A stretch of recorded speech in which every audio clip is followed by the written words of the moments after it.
Hello, Internet, and welcome to another episode of the Queer Chronicles of the Strixhaven Quintet here on Game Nights. I am your host and your Dungeon Master, Van, and we're here to play some goddamn Dungeons and Dragons.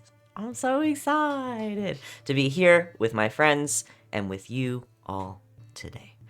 Before we get started, if you are live with us right now on Twitch, hello. Good morning from most of us. Top of the afternoon to some more of it. I don't know. Rob's in a way different time zone, and it fucks up my intros because I just want to say good morning. I mean, it was a good morning here, so you know. Good. Well, good past also, morning. Good Irish present now? Morning. I hope this bit returns. I don't know what you are. I hope this bit is maintained and returns. That's all won't. I want now. You're trained in accents too, and that's the joke. You guys don't understand my highbrow humor. Like Mary Poppins. Classic. Mary Poppins. Mary Poppins.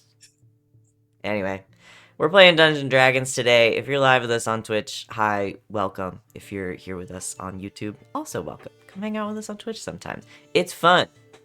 You get to experience all of this live as it happens, which I'm sure you would love to do very much. I don't know.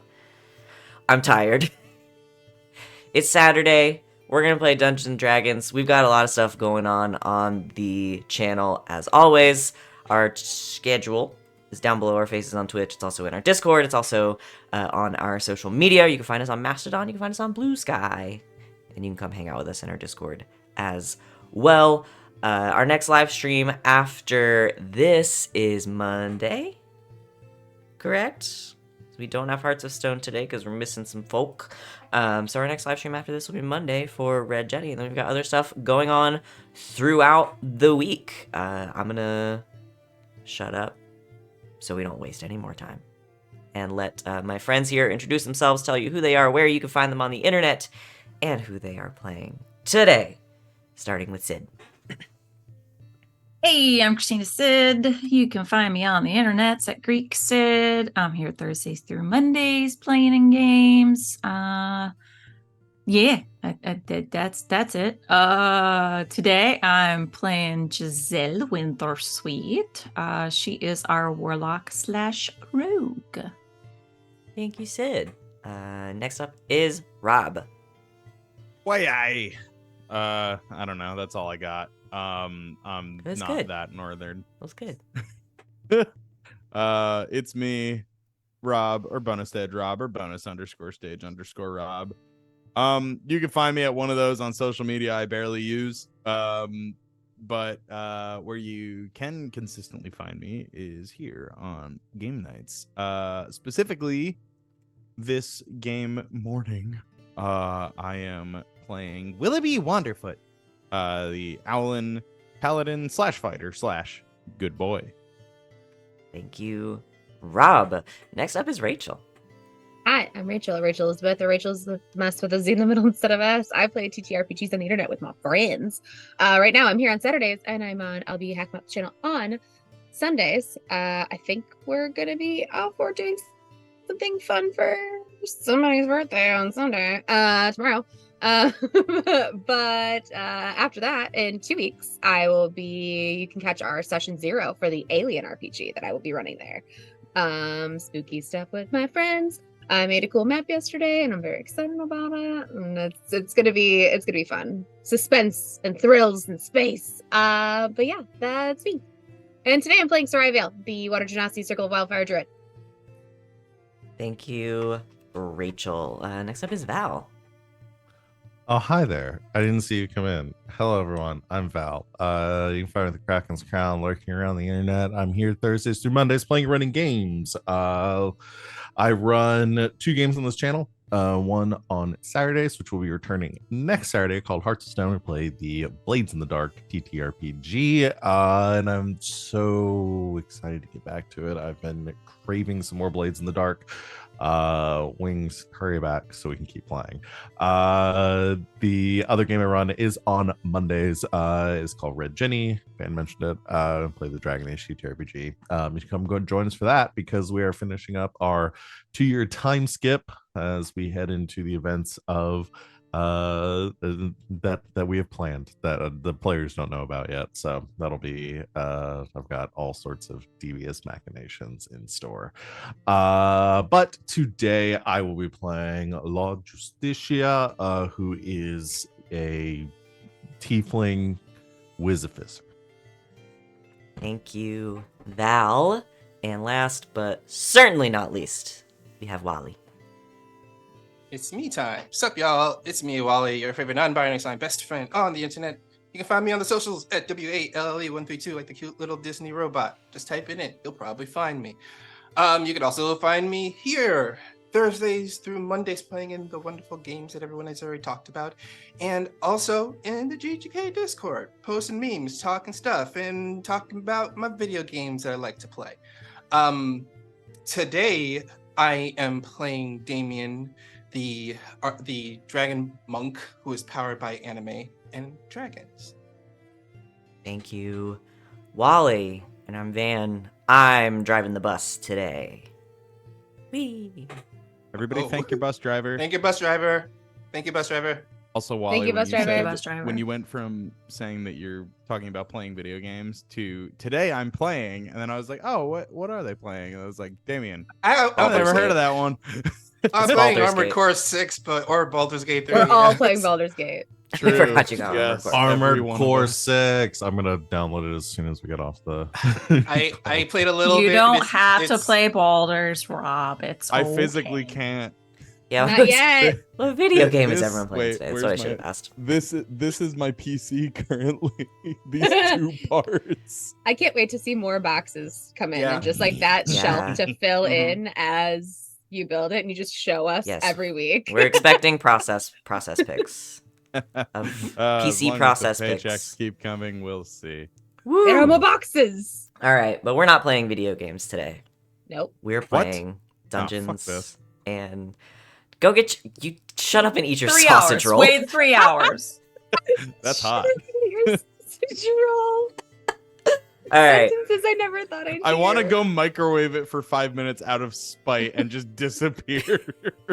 well, you will miss some very exciting events if you do.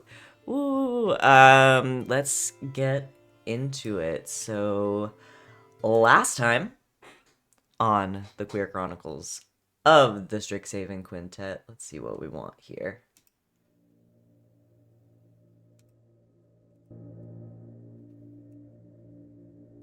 That'll work. You all made your way into Yon, the third split section of what was once the Feywild domain of Prismere. A rocky, mountainous hellscape with dark, basically permanent, roiling thunderclouds and rain and lightning overhead. You made a couple of new friends along the way. Gleam, one of the acrobats from the Witchlight Carnival, Amador, a dandelion knight, and his beloved queen bee, a literal bee, Pollinella. You were getting your bearings, trying to figure out exactly what all of these lightning rods that are dotted around the landscape were about.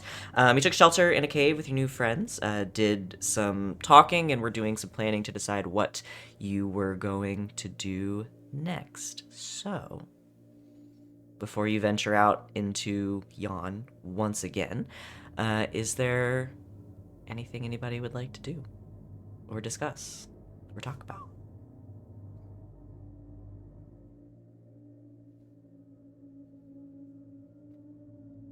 Get out of the chat. Get out of the chat. Play Dungeons and Dragons with me. Sorry.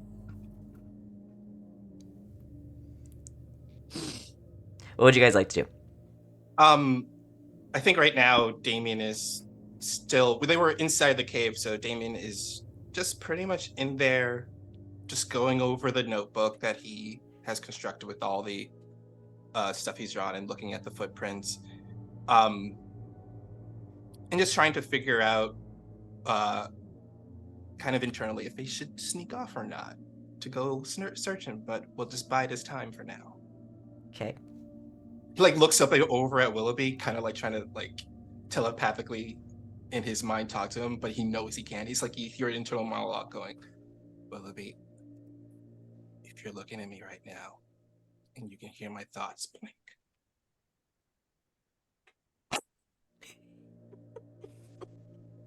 Okay, Willoughby just smiles and waves. good enough. Good You enough. are unsure if it's because he can hear thoughts or if it's just because he does that sometimes. Exactly. It's Never like, know. good enough. Okay, I think I may try to sneak off later on to go look for more of these footprints. But I think I'm gonna wait till we explore this island, this area a little bit more. Not if you get me.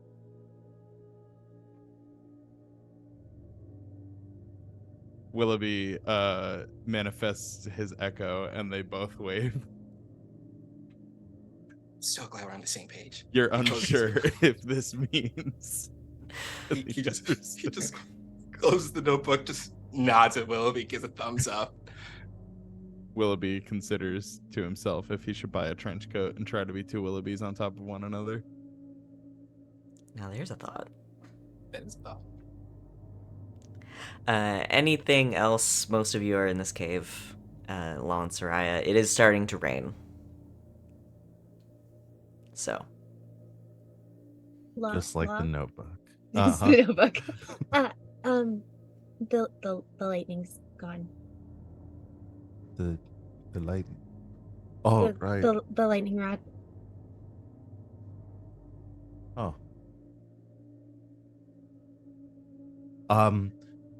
Right. The lightning rod. It's a lightning rod. It might be dangerous to climb when it's raining. Yeah. I think I understand a little bit more about it. Yeah, it's raining, isn't it? Okay. I guess we'll study them a different time. Don't really want to get struck by lightning while we're out here.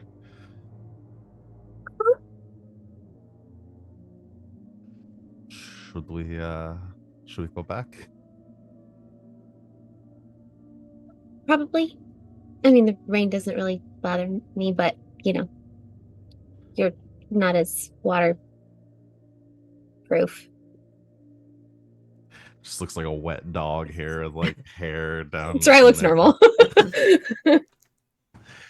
No, that's probably fair. I don't want to get sick. Okay, let's I guess let's head back then. Okay. Okay. So you head back into the cave. Wet. Nice. It's too early for this. That good, huh? No comment. Oh Lord! All right. Is there anything else you guys Listen, wanted Rob to... just said what everyone was thinking in that moment. I'm just gonna Yeah. say. I've been on a roll all day. Someone had to say it. Someone had to Is there anything else you want to ask of your new friends, your newest friends, before you set out, I believe, to Briganock Mine? Do you have any towels? Prestidigitation. With a smirk. Prestidigitation. Prestidigitation. I forget that I have that spell now.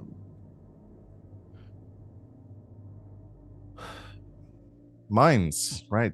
We're going to the mines. So, Any- I was wondering, you said that the people that live in the mines, they got, beef against, her also, right? Gleam speaks up. I've had that they do. We haven't been able to speak with them ourselves. They're well, pretty protective of themselves and the mine. Well, maybe we should go check the mines out, and then say, hey, we're on the same page as you guys. Want to help us out? Or we help you out, kind of thing? I suppose it never hurts to ask. I'd love to see it. I have some designs that I'm working on, and some more materials would help. We haven't really had a lot of access to new materials since we got here. So yeah, that sounds fun. Right, well, we'll hold down the fort, I suppose, when you return. You don't want to come with us? I suppose we could, and she kind of looks towards Amador and then, like, Pollinella, who is, like, settled back down on top of, his bag. I just don't know how much help will be. And I'm afraid the more of us that go, the more intimidating it might be for them. All right. Well, if we take the carpet once it stops raining, shouldn't take us long to get there, and then get back. We'll keep a fire going.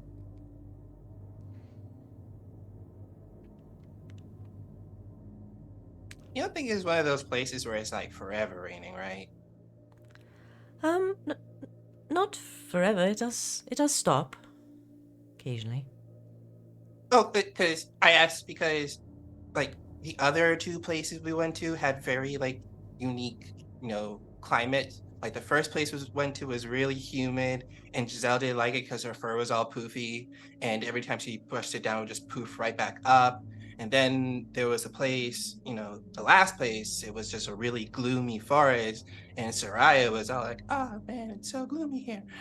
And so, but now here it's like a bunch of clouds with thunder and lightning. So, just... What? Lightning? So it's Yeah. gloomy and humid. It's kind of the worst of both worlds. Gloomed. Right. Gloomed. Gloomed. Yeah, the clouds never Like the really go UK. away. Oh, you've been to the UK? No, but I really would like to go at some point. Oh. I would as well. I hear it's lovely. But gloomed. Right. Just, because That's it's just just solid. Just all that thunder and lightning going on. I thought that was like the normal thing that, was here. Because there was just wondering kind of thing. Well, I mean, Like, we haven't yeah. been here that long, so... I don't know. Yeah, there is a lot of lightning. Yeah, that's what I said. A lot of lightning. Are you guys looking all... Right, I feel like I'm missing some context for something. I think I'm missing something too here. But good luck. Like I said, we'll keep a fire going, and I'd maybe try to, I don't know, strategize a bit. But we'll see you soon. Sounds good. Just stay safe. You as well. Just double checking if I have anything for them to communicate with us, but I do not.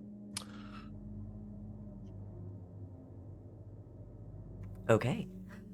So you wait for the rain to let up a little bit again. It's still like the clouds overhead, the dark clouds, is thunder. Every so often lightning will strike, most of it drawn into the lightning rods that are kind of dotted around the landscape.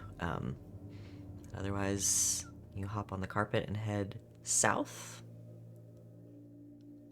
Would we have enough time for me to like prepare some spells or something before we go? Or I mean, that's up to you. If you want to take a rest. I don't remember when you guys... I think we long Had a rested rest right last. before. We long Mhm. rested in the where we went swimming. What's the Oh, at the pool? pool. Wayward Pool. Yeah. That's what it was Mhm. That's called. where we long rested. Yeah, but I mean, that wasn't that long. If you want to swap some stuff around, that's fine. Okay. Yeah, I wanted to swap out. I could swap out for ascending spell, for my ascending spells, and then that way we can relay back to them just to check in. Yeah, we can say you did that. Okay. So, you hop on the carpet and head south towards this structure in the side of the mountain. Let's see. Can I get somebody to roll me a d6, please? I'll do it. 2. 2. Okay. 2.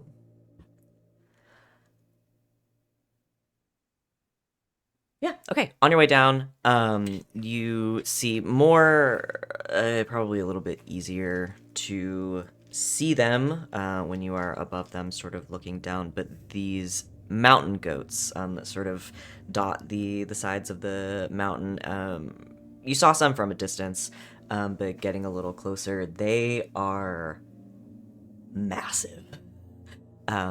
As you sort of fly over a couple of them, not getting up too high because of the weather. But I mean, these goats are far and away not of normal size. They are closer to the size of like a Clydesdale horse, with these like massive horns. And you see as you fly over a couple of them, they sort of clock your presence and kind of watch as you fly overhead. Damian waves. But that's it. Just waves at them since they're looking up at us. And you continue on, having seen some of the local wildlife from the air. You continue on towards the mine. As you get close, you can put the carpet down. I don't really know how you guys transport the carpet when you're not on it. All rides it. I could put it in the quiver of Ilona. I feel like it wrap would it up fit. really tight, put it in the quiver. Actually, could it? Yeah, I mean, I it don't can know. also I don't see like why not. it can just follow us. So That's true. I mean, I thought it was like Goku's Nimbus Cloud rules, where he just yelled carpet and it just came flying in out of nowhere. Yeah. That's what my mind was the whole entire time. Yeah, I don't The know. carpet is basically Law's steed at this point, so that makes Yeah. sense. I don't know. I just never wanted to belabor the point. Now that I'm thinking about it, I'm like, oh, I don't know how you guys have been doing this, but the idea of it wrapped up really tight and stuck in the quiver is extremely funny to me.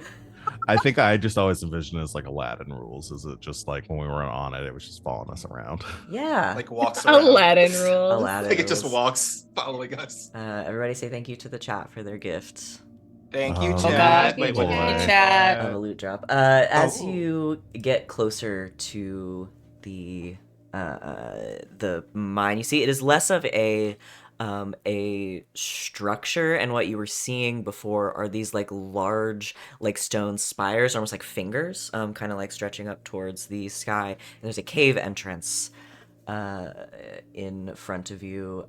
From the cave, even from a little ways away, you hear what sounds like hundreds of pickaxes and hammers chipping away at the stone, sort of emanating from the mouth of the cave. Again, that has these like fingers of rock sort of pointing towards the sky. But around the entrance to this cave, to Brickenock Mine, are these statues. They are they're all of the same kind of creature. They're these irate looking, like angry looking creatures with like wild hair and cloven hooves, and they look like they were put here deliberately, but they are positioned so they are kind of like leaning around or like peering over like the boulders that are nearby, and they are all staring at the entrance to the cave. But you're here.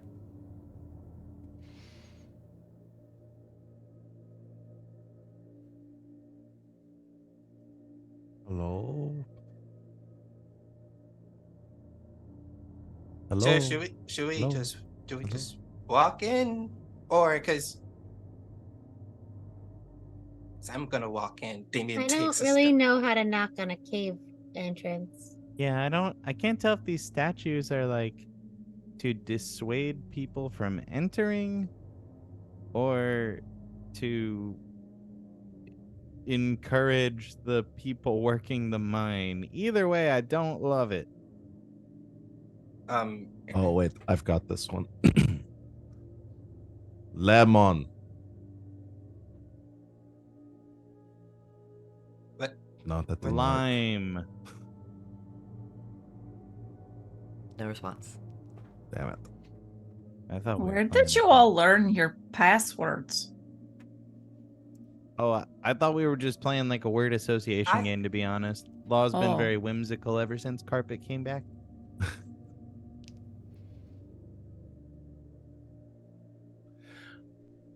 I guess we just go in. yeah, guess so. Okay, you start Yeah. to head into the mine. Two things. One, Willoughby, as you were sort of taking a look at some of these statues on the way in, can I get you to roll me a d10, please? Yeah. Lord, please, purple sword. Is a 10. I've been waiting so long. Okay. Roll me a Oh. d100. Is a 65. Nice. That's the sex number.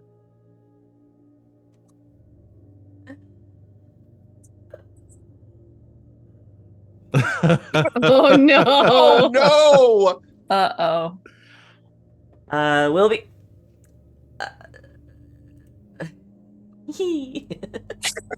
Oh boy, a giant fighting robot. Oh please, no! I want that more than the vorpal sword. Okay. At the sort of at the feet of one of these statues that is staring at the cave entrance, you see something that you initially think is just like another one of these like these fingers of stone, but then as lightning flashes above you, you see a glint of something like red that sort of shines from some of this rubble outside the mine, which catches your eye because everything here is so like blue and gray and dark. And as you take a look, you see a long like silver rod with these rubies set into it. Along there are 5 of them set into the side of this this rod, sort of sticking out of some of the rubble. Hello. It's Ruby Um, Rod from Fifth Element. Ruby Rod. I don't get the sense that this is like an offering to the statue, do I? No, Okay. it's like something that was maybe hastily left behind or forgotten. Oh, hey, little guy. Okay. Pick it up. Okay, you pick it up and you can take it with you. Oh boy. Assuming you guys want to know what this is. I don't want to know anything else. If it's what I think it is, I'm very scared and very amused that I have no Willoughby idea. has it. Well, it's a good thing that Willoughby has it, because he's one of the 2 people in your party that can attune to it. This legendary rod, which requires attunement by a cleric, druid, or paladin, has 5 charges, and while you hold it, you can use an action to cast Heal Woohoo! or Resurrection. Woohoo! Whoa! This is a rod of resurrection. Woohoo! Yeah. Woohoo! Would I know what it is? Oh, maybe. The rod regains 1 expended charge daily at dawn. If it's reduced to 0, roll a d20. On a 1, it disappears in a burst of radiance.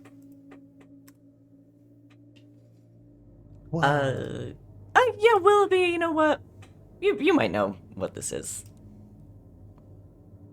This is holy shit. I rolled Literally. an 18 on a religion check.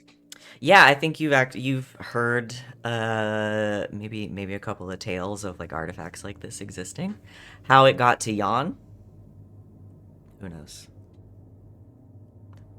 Someone just left it sitting outside a cave. It fell off the back of a uh, truck. Don't ask questions. more like it was abandoned for some reason. Oh. Got another in case of emergency break glass situation. And you do have to attune to it, so Case of emergency, attune, and Is then break this glass. true resurrection that it casts? no. Resurrection. Okay.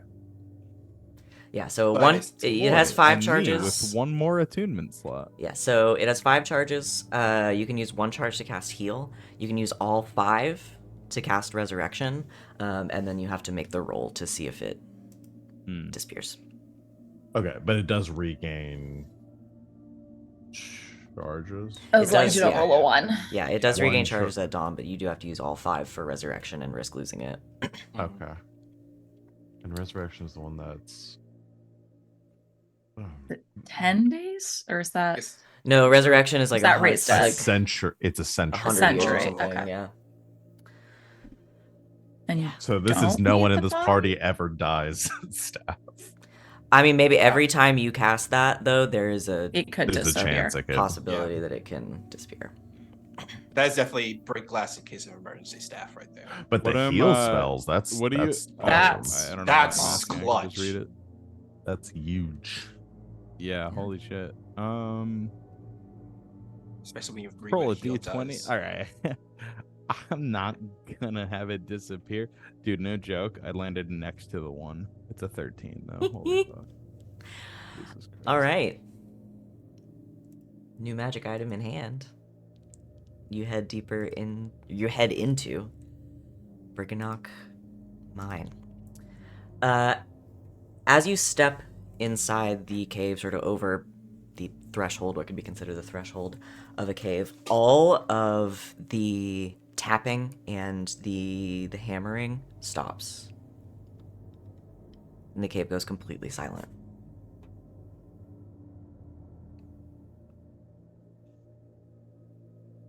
I manifest my echo out of fear. Okay. Hello. We're not sneaking in. You say this, a little bit of an echo, no response.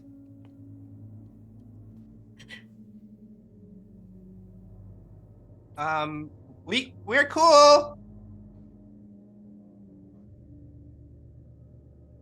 We're not here to like cause trouble or anything. Unless you want us to help cause trouble.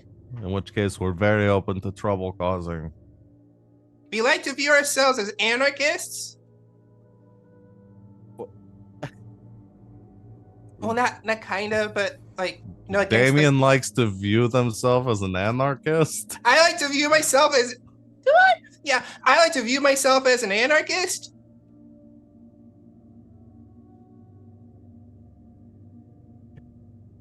Silence.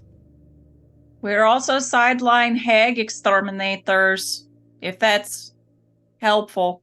If you're into that, if you're pro hag, then yay, we are too. What has this place done to us? There's a Ghostbusters, Hagbusters joke in there somewhere. Silence. All right, we're gonna keep coming in. Okay. You continue on. The tunnel that you're in is about 8 feet high. And as you kind of get out of the mouth of the cave and deeper in, wandering down into the mine, the tunnels get narrower and narrower until they are about 3 feet across. You basically have to walk single file. And here it's tall enough for you to walk, but it's pretty narrow. And they very quickly start to get steeper and sort of start to corkscrew down into the ground a little bit. And as you head deeper, the silence is broken. You start to hear the hammers and the tink of pickaxes on the rock again. You continue walking. I'm assuming somebody has a light source on them somewhere. There's no way you guys don't have something that makes light. Do we? I think we all have dark Oh yeah, vision. we all have dark vision. Yeah, because I have the monocle. Okay. So no light source. No, Soraya's got produce flame, so she'll just hold that out in front of us. Okay.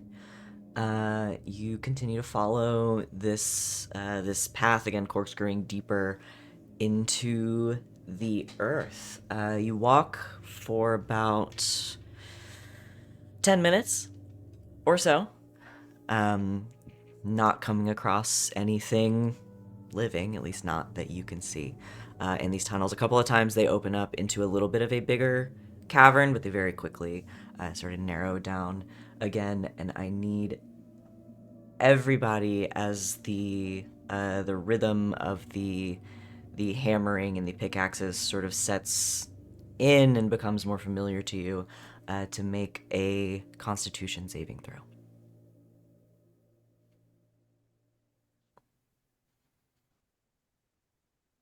see how excited we get for going into a cool mine and meeting new friends.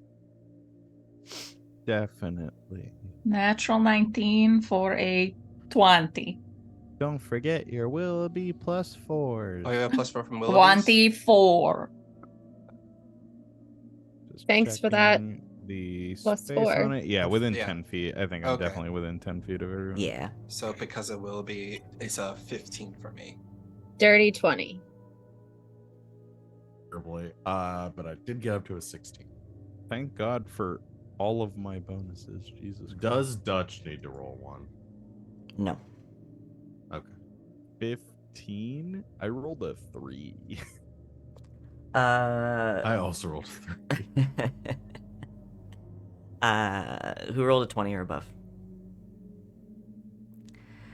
Giselle and Sereia, you are walking through this cave, and the hammering does sort of like set into this like rhythm after a while, and your steps kind of start to follow it, and it is almost like calming in a way as you like get used to the sound. Willoughby, Damian, and Law, you feel the same, but it starts, your eyes start to get heavy, and the rhythm starts to kind of lull you to sleep, and the three of you drop. I'm all Giselle and Sereia from tuckered. behind you. I'm just hear imagining. dum, dum, Yeah, I dum, was just to say, I'm imagining like the two of us out in front, and all of a sudden we just hear them drop. unconscious. What the fuck? And he's like, "Oh, this is a good beat. I get." Okay. Picks up Willoughby. Shaky, shaky, shaky, shaky. Kukavaya. He's dead asleep. Am I incapacitated? Sure are. Aw, my echo goes away. Sorry. Okay. Put a Kukavaya in my purse. Sereia will try a dispel magic. Okay. You hold out a hand or your staff, and the magic of the spell sort of settles over your three friends. Nothing. Okay. I don't have my frappe here. That would wake anybody up. We could take them back to camp for that. Oh, hold on. One more. I've got one more thing to try. Greater restoration. Okay. You hold a hand out. The magic settles over them again. Nothing. Okay, I'm out of Okay. ideas. Okay. All right. if something in here did this, then something in here can make it go away, right? So we need to find who's in charge, right? That sounds like the best course of action, but how are we going to move them? Okay. I carry Kukovai all the time. He's fluffy. It's fine. Carpet. Carpet. Good. Dutch is still up too. You can help with that. Okay. I was gonna say, please, Sereia and Giselle trying to lift Law and Damian onto this fucking carpet. Gotta say, not the way I thought those rolls were gonna go. Yeah, the people proficient with con saves really Failed. beefed it. Yes. Okay. And the two people I thought for sure would succumb to a con save. All right. Yeah. Okay. Dutch, can you help us get everybody onto the carpet, please? I imagine Dutch would help. Your I did friends say at this point, please. Law. You did say Yeah. please. So Dutch can roll over, hoist Law and Damian onto the carpet. As you're doing this, you pick up Willoughby and put him in your purse. Giselle and Sereia, Pack him in. you hear another sound that is distinct from the hammers and the pickaxes. You hear what sounds like something rolling, like wheels on stone. I thought you were going to do an Indiana Jones on us. I was like, A giant boulder rolls in. That would be a good thing to put in this mine. Not in this tunnel. Maybe in another one. But you hear... you guys don't know what's down here. So you're saying there's a chance? There's always a chance that a big Indiana Jones boulder is going to get you. I Rock wouldn't stall, playing with everyone me. dies. That in my Questions. mind. But you hear... It sounds like wheels on stone, coming from deeper in the mine. And you also hear what sounds like whispering, as coming around the corner and sort of peeking around, you see, accompanied by these little, like bluish gray, like wisps of light that seem to float over their shoulder. These tiny bay creatures. I can show you what they look like. Where's the little guy? Let me get the image. But they are tiny, capital T tiny, D&D tiny, in the sense of the word. They're about pixie-sized.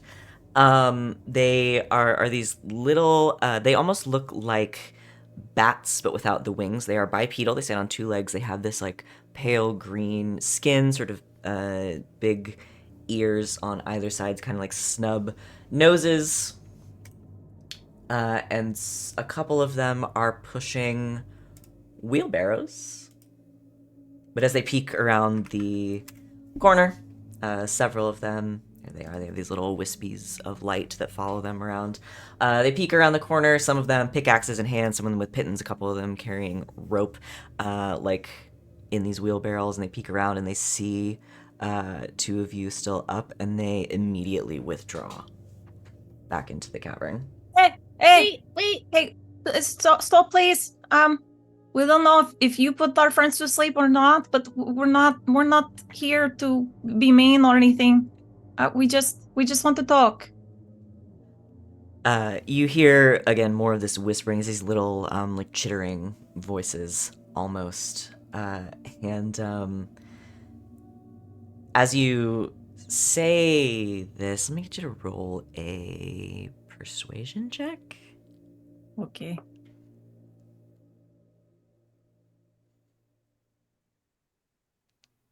Okay. 19. Okay. The chittering and the whispering stops, and you see a couple of them peek around the corner again. Like two of them, they say something to each other, again, very small, very quiet. You can't really make out what they're saying. You're not even sure if it's in common, but they kind of chitter back and forth, and one of them, their ears kind of twitch, and they nod, and then they both scamper back down the tunnel, and very soon after, you hear boots on stone, like one set of footsteps coming towards you as a tall, like slender human enters the cavern that you're in. They're again tall, slender. They are wearing this like dark black leather armor. They've got sort of a like a bandolier with a few daggers on it across their chest. Perched on their shoulder again is one of these creatures. I mean, they're like rat sized. They're very small. Is another one of these little like snub nosed creatures with a little wisp of light. But this human, sort of a hand on their hips, or looks at you, grins. Huh. Greetings, trespassers. We were not trying to trespass. We were trying to say hello at the entrance, but everything just got quiet and no one said anything. That checks out. The little guys, they're very protective of their mine. And I'm very protective of them. Totally fair. We're not here to hurt anybody or take anything. We just wanted to talk. All right. Talk. Okay. Hi, I'm Giselle, the Sereia. The sleepy ones are Law and Damian, and this is Kukovaya, aka Willoughby. And that's Dutch, the rolly one. Quite the group. What's frog, your? right? Sorry, the froggy one. Oh, right, Dutch is a frog now. What's your name? I have many. You can call me Molliver. Molliver. Nice to meet you. Oliver with an M. Got it, Molliver. Okay. Well, we heard that there's been some changes around. Mainly that this is not technically called Prismere anymore, and it's called Yon now, and there's a hag that runs everything. So we thought maybe you want some help with that? Interesting. Sorry, I just didn't assume the group of trespassers walking around with a giant frog would be not on the hag's good side. Right. Oh, sorry. No. Didn't Law just even has a think about that. no. Law just has a In thing Law's for sleep. frogs. The frog was mine first. Yes, they've had a thing for frogs for a while. It's just a thing. It's a coincidence. Sorry. Could we maybe talk about that? Roll a persuasion check. I've put Molliver in the chat as well. They're tall, thin, dark skin, black hair. So cool. I'm going Many to knives. add one of the charges of Oh, my no, they're necklace to hot. this. Okay. You're hot. No, Yeah, they're sugar. Gives me an extra D4. 3. 18. Okay. Molliver looks you over again, not carrying many weapons, not having drawn any of them. Looks at you. Looks at Sereia. Sereia looks so non-threatening. She's literally not wearing armor. Or shoes. Looks Or like shoes. it does just kind of She's look like just- a hippie that just like wandered into this cave. Secret tunnel. Secret tunnel. tunnel. Yeah, Molliver looks at you, still with this kind of just like permanent like crooked smirk on their face.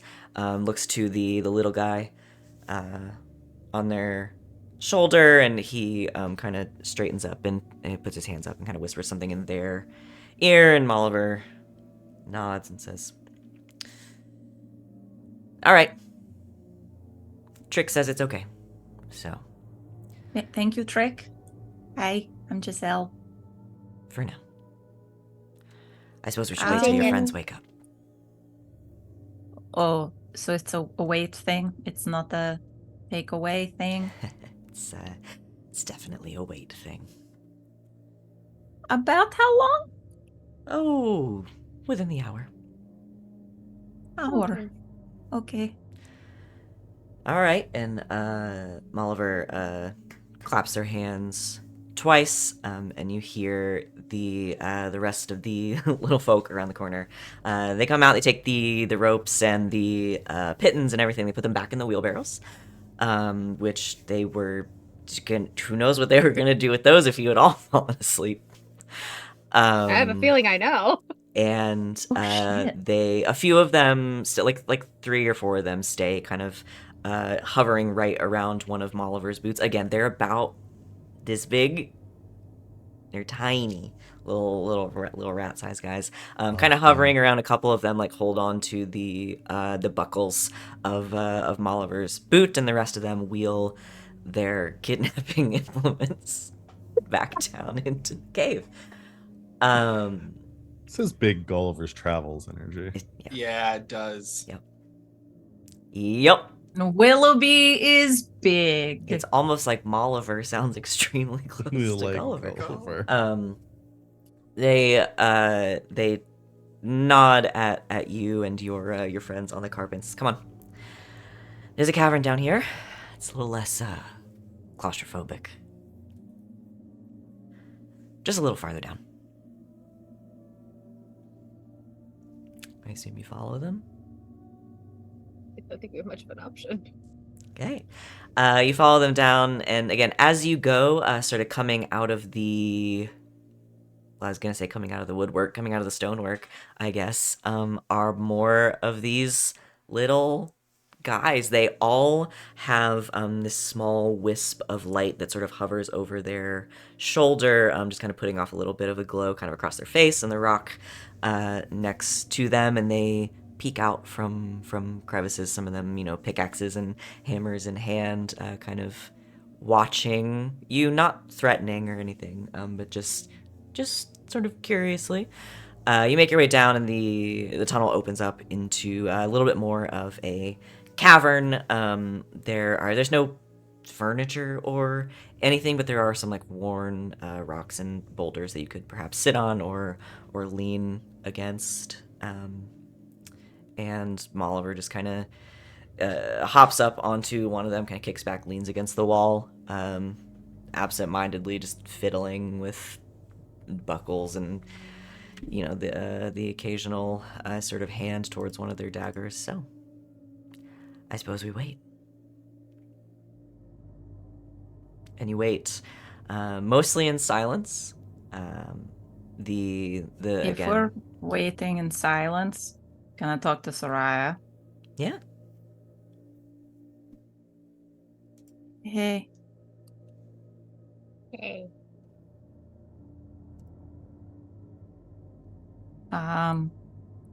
This is kind of scary. I don't love caves. If there's an Oni in this one, I'm leaving. That is a very, very fair reaction. I have a confession to make. Oh? I saw you put that note in Lost Bag. I know. I made sure they found it. I know. Is that a good thing?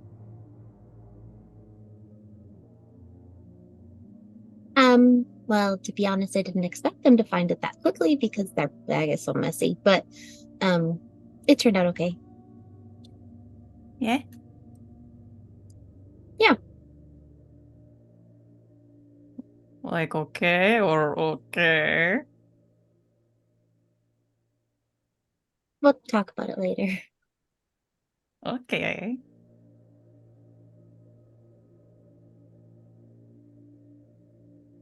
Elbows Giselle. Molliver Stop, is this is just stressful.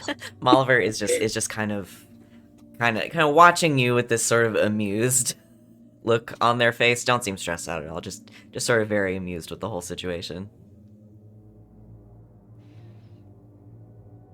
It's a nice cave. Yes. They worked really hard on it. Lots of beautiful stalactites and stalagmites. I think I got that right. I never really It's learned the the one with difference. The one with the G is the one for ground, and the one with the C is the one for ceiling. That's how I remember it. That's pretty smart. It's just a mnemonic device. I don't know. You pass what's left of the hour awkwardly. Law, Damian, and Willoughby, you come to. You wake up in a cave. Two of you on the carpet, one of you in Giselle's purse. You know which is which. A little Oh, man, what am I disoriented, doing in the purse? and maybe a little sore from falling, but no worse for wear. Oh, thank the gods. Law just rolls over and it's like, oh, it's still dark. Going back to sleep. Lock it up. What's what? Molliver's just Meet like our new friends. flipping a dagger every once in a while, kind of like balancing on its tip. On its fingertip. Hey, guys. Time. Hi. Time. Sereia and Giselle probably look like visibly uncomfortable. Like, Rise and What's for shine. breakfast? Some breakfast. What's for breakfast? Willoughby, what's for breakfast? Social interaction with a new friend, I hope. They flip the dagger down and elbows sheath it. Damian and Oh. spins to Molliver. Oh, hey. This is Molliver. This is Trick. Hi, Molliver. Hi, Hi. Trick. Hi, Oliver hi, and Trick. Trick. Whoa. Hi, I'm Oliver. And you're trespassing. Yep, that's what we established that. We tried to ring the front doorbell, but you didn't have one. Yeah, and to be fair,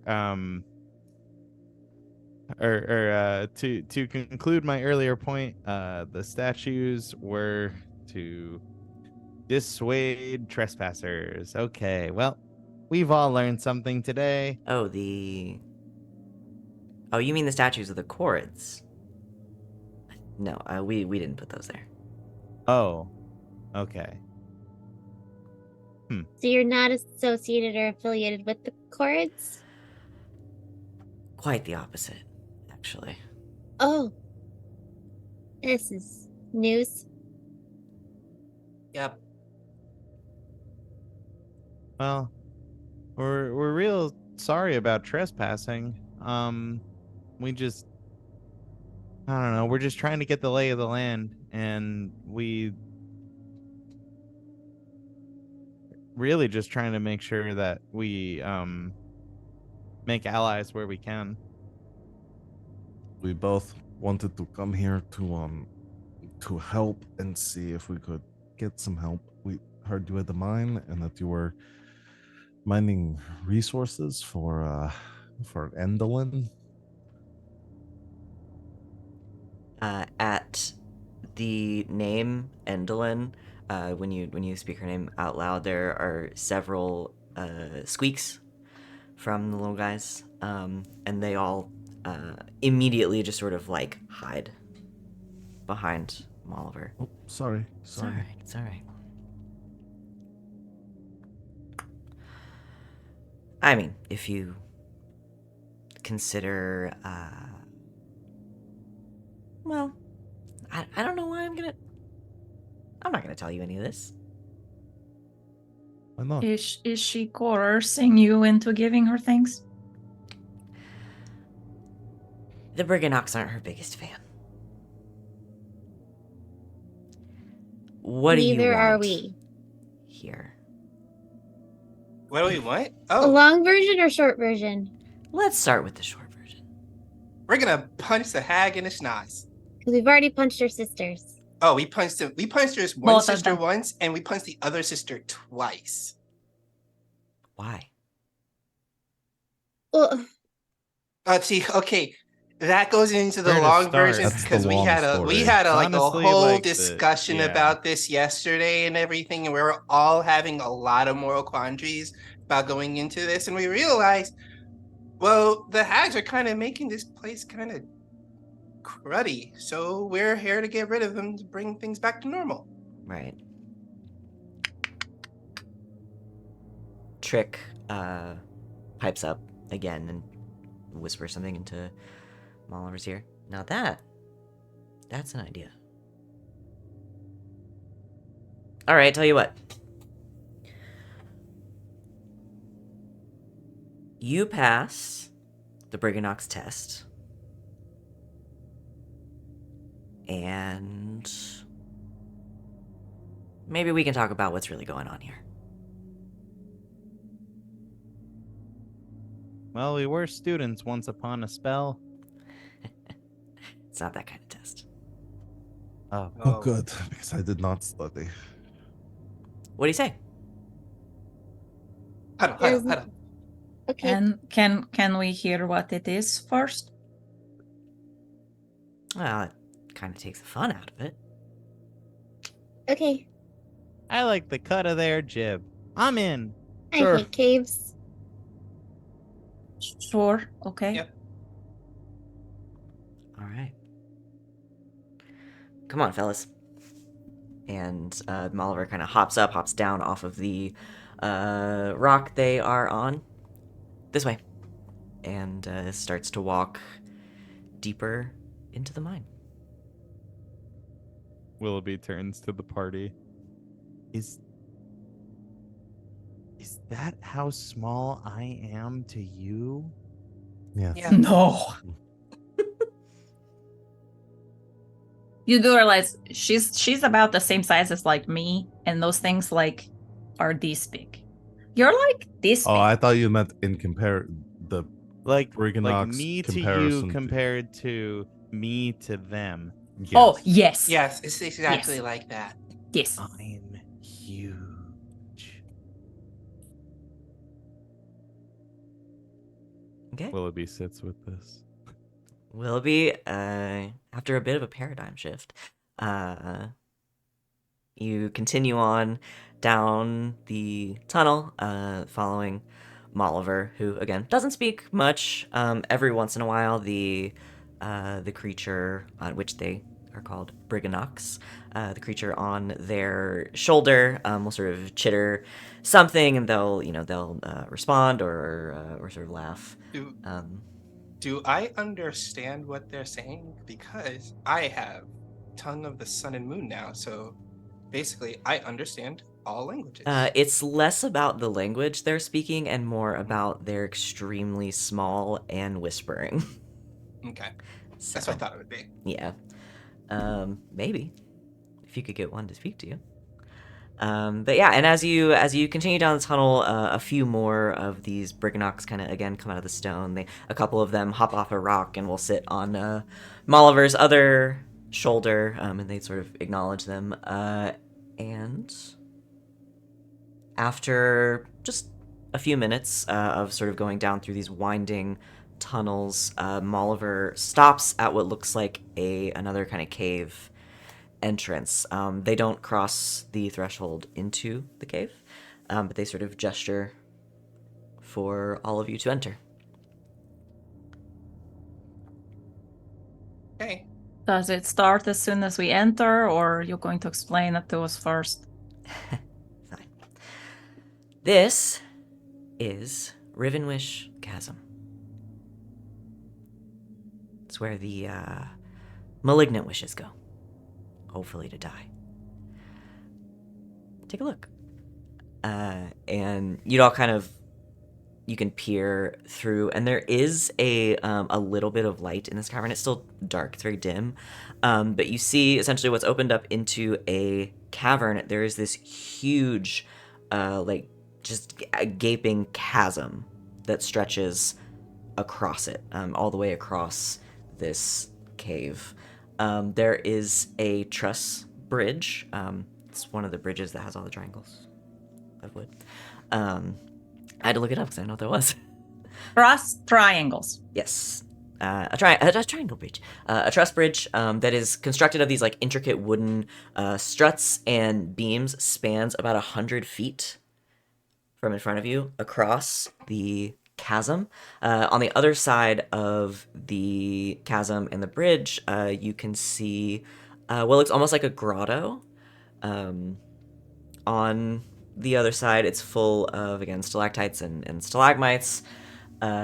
And there is this like purplish glow that is coming up from the chasm. And Molliver looks to the bridge and then looks to all of you. All you have to do is make your way across.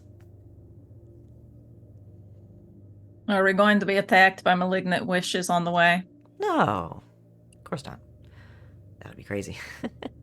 I Oh, wouldn't good. dally, though. Insight check. Okay. I'll trust them implicitly. Soraya's already walking towards the bridge. She's like, oh, okay, that's easy. Walk across the bridge. Oh, all right. 22. Yeah, that is technically the truth. Technically. Oh, come Starts on. heading towards the bridge. It's what, 100 feet across? You guys look competent enough. To cross the bridge? Yes. I've crossed a lot of bridges in my day. Give it a try. Okay. You guys, I don't like this. Me No. neither, but whatever at this point. They'll be okay. We won't fall asleep again. You say that now. Oh, I will say the two of you that, just for the future, just in case anything happens, the two of you that made that save, you're permanently immune to that effect, to the sleep. So. Just in case. Okay. You never know. Let's go. It's a hand in the middle. Friends on 3. 1, 2, 3, friends. Friends. Friends. Damian said friends on 3 and then looked at everyone else like, well, I'm not going to count. I'm not gonna count. Come on. Somebody else do it. Okay. You all step out into the cave. You all on one side of the bridge. Law is going to surreptitiously like squeeze Soraya's hand and cast warding bond on her. Okay. Are any of my friends particularly not graceful? I don't know. I- It's a pretty. You guys are pretty dexy Yeah. overall, except Oh wait, it's me. Yeah, it's Oh, wait, probably you, to be except maybe the honest. paladin. I'm not sure where. I looked up at my +0 Law and I is- was like, wait. I have a +2 dexterity, but I have a +3 for saves. Yeah. Okay. Okay. Willoughby, do you just want to stay in my purse? No. You good? Yeah. Okay. I was just gonna cast enhance ability on somebody, and then I took stock of my own talents and my friend's talents and realized, maybe I could use a little cat's grace. Oh right, I could do that too. Does this So- look like an obstacle course ahead of us? Nope. Is It Just a looks. bridge. It looks like a bridge. very well constructed truss bridge over a creepy chasm with purple light coming out of it. Yeah. Looks like a bridge. Mariah's walking. She's I have featherfall Bolstered. just in case. I also have Featherfall just in Yeah, case. me too. We all have feather. When did you guys Okay. get so paranoid? I've had featherfall prepared since the first Probably session somewhere of in this between game. falling asleep as soon as we walked into this cave and then being asked to take a test. I'm just have reminded always- of the beginning of this module when Damian was like, "Yeah, I touched the mirror." Yeah, I always have featherfall prepared. You never know when you're gonna fall. You never know when you're gonna fall you never Never know. know. or fall asleep. I Soraya has guess- stepped out onto the bridge. Oh shit. I'm gonna cast really I- quick protection from good and evil on Willoughby. Yeah, Wow. I'm Okay. I'm heading and heading across the Sereia. Okay. How are you crossing? You just Quickly. One foot at a time. 1 foot at a time, like everyone else. Yep. Yeah. Quickly. All Put my right. I'm gonna pants on fly like everyone else across. in the morning. Oh yeah, Willoughby, you're gonna fly. Yeah, I'm gonna fly. Okay. The most of you take off at a quick walking pace. Sereia first, Law close behind, and then Damian and Giselle, following as you cast your many spells. Willoughby, you doff your armor, which you can do with a cool action. Now, And sort I'm of. also not casting cast grades. I'm just gonna hope that everything's fine. Okay. Holding on to your, I don't. Do you just like take your armor off, just like hold on to it, and then put it back on, or I like does it go to in the think that bag? it when I unclasp it, it just sort of like sits, like it folds down to be A backpack. essentially. No, but that's cuter. That is adorable. Like Oh, a it's little it's tiny fanny backpack. pack. I It's a always little, like- imagined the like Iron Man, like the Yeah. Like it takes a Armor form of comes backpack, and out you of a touch, thing like, right this little here. circle. I have an attache case. And, Okay. Yeah, it folds up yeah. into a little case, and you. I'm the briefcase kid. Yeah, you hold the briefcase with your with your feet while you Yeah. fly with your tongue. Yep, that's adorable. No, it's canon. It's a backpack. It was gonna be like essentially like a plate skirt, but no, it's a backpack now. Okay, so you have your armor as you doff it as an action in that 6 second. It folds up into a little backpack. You put it on, All ready for school, Mom. and you take flight. Sereia, Law, Damian, and Giselle walking quickly. Willoughby flying overhead, and Willoughby, as you fly overhead, you can see directly down into what Molliver has called Rivenwish Chasm. And in this chasm, you can see it is a long way down. It is several hundred feet at least down. But you can see there's not one source of this glow. Instead, like dotting the bottom of this chasm are just thousands of these little points of purple light, almost like stars, but way more ominous. Raise your hand if you're good aligned. This hasn't come up in a long time. I had to check. don't I don't remember. know that Yes. I've made a character alignment in 5 years. You're all good but aligned? I imagine. Neutral good. Yeah, good. Chaotic good. Chaotic good. That tracks. As soon as you step out, like fully onto the bridge, and Willoughby, as soon as you fly over, there's just this like, just pit in your stomach. Like you almost start to feel nauseous. Like something is just wrong. That nap make me feel icky. It's really gross out here. You know, Yeah. You know, like when you We taste need a a- bad smell. Yeah, this place is in need of a vibe check like Yeah. tomorrow. Yesterday. Yesterday is what I was looking for. Like tomorrow. It can wait till tomorrow. It can wait till tomorrow. I'm tuckered. Maybe we should like burn some sage or something. Everybody make a perception check. Have to. You don't have to. What's up with the threes today, huh? Yeah, I got a 3. Yo, 25. friends. I need to stop rolling on D&D Beyond. It is Tell Domino to give the taking dice back. 1,000 years. Oh, it's not much better in person. That's a 9.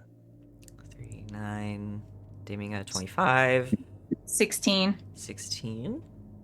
23. It came up eventually. 23. Damian, Sereia, and Giselle, who just squeaked in at exactly the DC of 16. Way. You see, Willoughby, I think you actually don't see this because you are higher up, and you can't see sort of around the edges of the bridge. Law, you just aren't paying attention.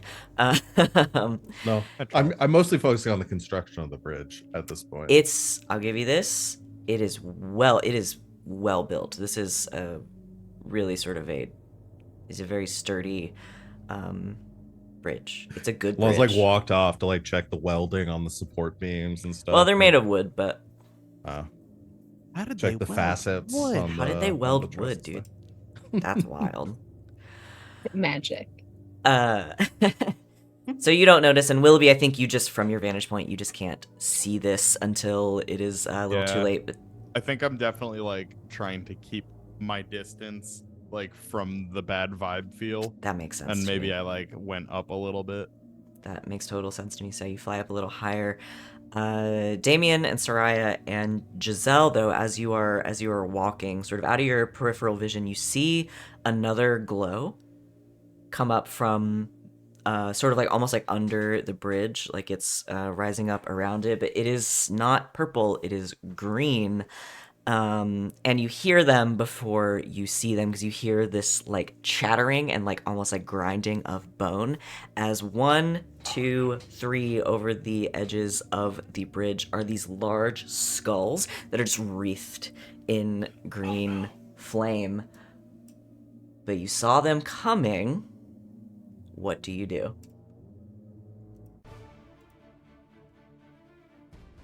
Guys, flaming skulls. Points to the flaming skulls. Because Yeah, you see Skulls them, and you all see flamings. them kind of coming up, and they sort of are floating up, like they are chattering, and there's almost this like raspy like laughing coming from their mouths. And as Damian calls out Law, you turn, you see them. Willoughby, you can see them now from above. What do? You have a second to react because you saw them coming. oh, 3rd level shatter. Okay. How many can I catch? What's the radius of shatter? 60 foot by 10 foot sphere. Oh yeah, you can catch all of them. You can also catch the bridge. I do not want to catch the bridge. Okay. How are you going to avoid Can I bring it up high and just catch them like at the bottom of it? the trusses are ooh. tall, so they are coming sort of through them. Fuck. Yeah, I don't think that's a good Never idea. mind. Yeah. You'll definitely at least catch some of the supports of the bridge. Nope. We'll do the geometry. Nope. Everything is wood and I don't want to light it on fire. We're not here to hurt anybody. I hate caves. I don't mean to tamp down your idea, Sid. I just think maybe Not at Giselle would have thought of it. Not at all. Appreciated. Okay, then I'm gonna do a Tasha's Mind Whip. Okay. And I'm gonna do that at 3rd level and try and catch 2 of them. Okay, you can do that. They need to make an intelligence saving throw. Oh, I bet they're not very good at those. Actually, they have It's a they have a 16 DC intelligence. Oh damn. Shit. It's a DC 18. Didn't expect that one. In case you guys haven't seen a flame skull, I put the A couple of Yeah, they studious are- The art in skulls. there. Scary. And yeah. these are large. They're at least the size of your skulls, maybe bigger. Sorry, Sid, what's your DC? 18. Okay, that one fails, and that one succeeds. So you catch 2 of them, one of them fails, one of them succeeds. Okay, so the one that fails still takes half damage. Okay, and no more. Okay. So full damage, 15 points of psychic damage. Okay. So half would be 7. The one that failed cannot react. And moreover, on its next turn, it can only make a move, an action, or a bonus action. It cannot do anything else. Okay, so 1 and 3, gotcha. So you let out this psychic blast, and one of them is sort of like blasted back a little bit, and you can see the glowing in its eyes. They don't have eyes, they don't have eyelids, but it almost sort of like it blinks out for a second, like it's blinking very quickly, and it kind of shakes like you would shake its head. The other one that gets caught is not as phased by it, but it does sort of like you can see it open its jaw and this like raspy like laugh sort of echoes out over the bridge, and it starts to chatter again as the 3rd one starts to make a move towards you. Are you fighting? We're running. Or are you running? Yeah, I'm running. We're getting across the bridge. Yeah. Okay. It's 100 wanna- feet. I don't Please. want to fight on this bridge. I will light Yeah. everything on fire. I could cross the remainder of the bridge at this point. Do we think this ends when one of us crosses, or do we all need to get across? I think we all need to get across. Yeah. I can get 2 of us across immediately. I can get off I can get there easily. So I could Misty Step and get most of the way, or I could do feline agility and literally just bound 90 Yeah. feet. like I could just dash and I'll make it there. Is this like a reaction turn or is this like a bonus action here? Seems like we can take full I think- action. yeah, I think we Yeah, can you full could take an action, action yeah. if you want. Yeah, We're a 'cause little I- loosey goosey right now. I'll let you guys decide what to do. Oh, okay, yeah. I mean, I want to kind of like just. Are these as undead? I'm- What? Are these undead? Oh, that's an excellent question, actually. They are. Yes, they are undead. Okay, so Willoughby, you do have protection from good and evil against these things, so they have disadvantage on you, and I mean, I'm probably still gonna keep time with you guys from the air. What I was thinking was just sort of like covering our escape with the echo. I can just manifest it like Yeah. behind you okay. and kind of have it move with us, I think. I can mentally command. On my turn, I can mentally command it to move up to 30 feet in any direction, no action required. Okay, so like, can we say that it's able to kind of keep pace with us behind us Yeah. as we're. Cool. I essentially want to use it as like a shield. Yeah, you can definitely do that. Sweet. Who? I can dimension door myself and one other person. or I Take can- Sereia, come These on. things girl. are coming for you. If you're gonna run, you need to run. Yeah. Okay. Take I your can do lady that. love, and the rest of us can run. Go. Yeah, we can go. Soraya is panicking because everything she does is light things on fire. Yeah, and we're I'll standing on a dimension- wood bridge. She is frozen. I will dimension door Sereia and I across to the end of the bridge. Okay. You grab Sereia and cast Dimension Door. The door sort of opening up in front of you. Come on. Drag her Just pull her through. And Pop, Law, and Sereia appear in the grotto at the entrance to the grotto on the other side of the bridge. Feline 100 feet away. agility. I dash 90 feet. Yeah, I just you dash. can make it there. I dash 120 feet. You both dash to the end of the bridge. I don't do that, but I keep flying. can Willoughby, get- you keep flying. I can get Willoughby on the next turn. I mean, I'm fine. Like, I think I'm fine. I just don't want us to like burn too much. Like, this seems fine. Probably. It Yeah. seems fine. I think we're fine now. Yeah. Yeah. All Yeah. right. Law and Sereia, you pop back into existence on the other side of the bridge. Giselle and Damian letting off at a full tilt with their Naruto running. superior running speeds. Damian and Naruto runs down.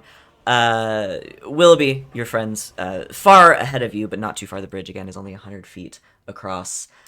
Willoughby, as soon as you, since you're the last one, pass about the halfway point of the bridge, you hear not a laugh, more of a sort of happy exclamation from Molliver, from the other side of the bridge, as they, with several Briganocks in tow, finally step out into the cave and step onto the other end of the bridge and sort of this little.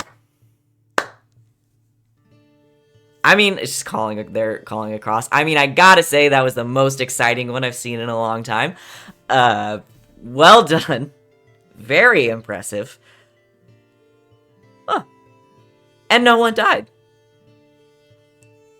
But And as they say that out loud, the three skulls sort of float down and kind of hover far enough away from the actual bridge. They're not going to set it aflame. And one of them laughs, like actually laughs, like and a couple of them, the two that Giselle blasted, sort of like knock into each other. Like if they had shoulders, they'd be shouldering each other. Yeah, float down, and as they kind of float down back into the chasm, one of them says, "Sorry." And it's okay. All right, you're just doing your Is job. it? Was that? And Was that the whole Molliver and test? the Briganox walk across the bridge to the other side where you are. So those are friends of yours? Oh yeah, What So are this their was- names? I mean, they don't really Mulder and Scully. remember the names they had. They just go by 1, 2, and 3. It's easier that Okay. way. Sorry, I was just like clenching and unclenching her fists, and there's just like fire. Like she's just like trying to control herself. She's so mad. Well done. That was fun. I'm Was that the glad whole you thing? think it's fun.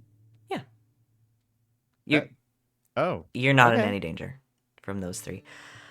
We just like to get a sense of what we're working with, and we find most people can express that when they're under a little bit of pressure. yeah. You I know, mean, we There's that do full, we like- do have CVs. Like you could have just looked at those, I guess. Oh, that's not fun. We're in the Whilst Feywild. on the other Come side, on. full of like, it's okay, big guy. Sun's getting real low. I mean, And if I'm just, being like, honest, flames like, start we've wreathing her been body. through a lot. I can tell. tougher. Yeah. You guys would have absolutely beat the shit out of them. That's cool. You're lucky you're hot. And he like walks across the bridge. So, Was that to the Flaming Skulls or to Molliver? It was to Mulliver. Oh, okay. I have somebody that I think would really like to meet you. Is it another flaming skull? Is it 4? Is it a giant flaming skull? No. But I think you'll be interested in what he has to say. Come on. And Molliver, finally looking like totally relaxed, the Briganox sort of coming out of hiding a little bit, begins to walk into this grotto, turns and looks at all of you and says, "Come on. You're safer than you think down here. But we just have to make sure." Totally. No offense taken. We all No, gotta be careful in these parts. I'm just upset that I got pranked. 'Cause that was a pretty good prank. I think so. Anyway, come on. Obud's gonna want to talk to you. And Wait, what did you say their name as you was? walk into the grotto, we're gonna go ahead and take our break. Is their name Obut? Because I thought I heard Obut. Obud, O-B-U-D. I thought they said butt. No. But Let's go ahead and take a break. It's that time. Oh wow. I can't believe it's that time. I looked down and was Wow. like, oh shit. So yeah, we're gonna take a quick break so everybody can be pissed at me for a little bit because I did a fun prank. Thanks for hanging out with us so far, everybody. We'll be back in just a quick few minutes. Get a snack, get something to drink. I'm gonna get some more caffeine, and we'll be back very shortly, so stick around. We'll see you soon. And welcome back, Internet. Thanks for hanging out with us during our break. We are refreshed, and we've got drinks and snacks, and we are going to continue on where we left off.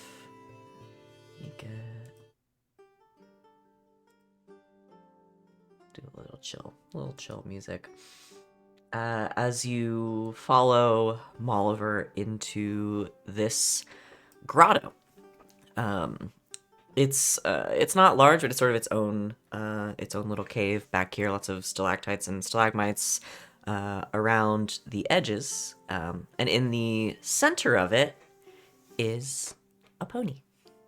A little piebald pony wearing blinders.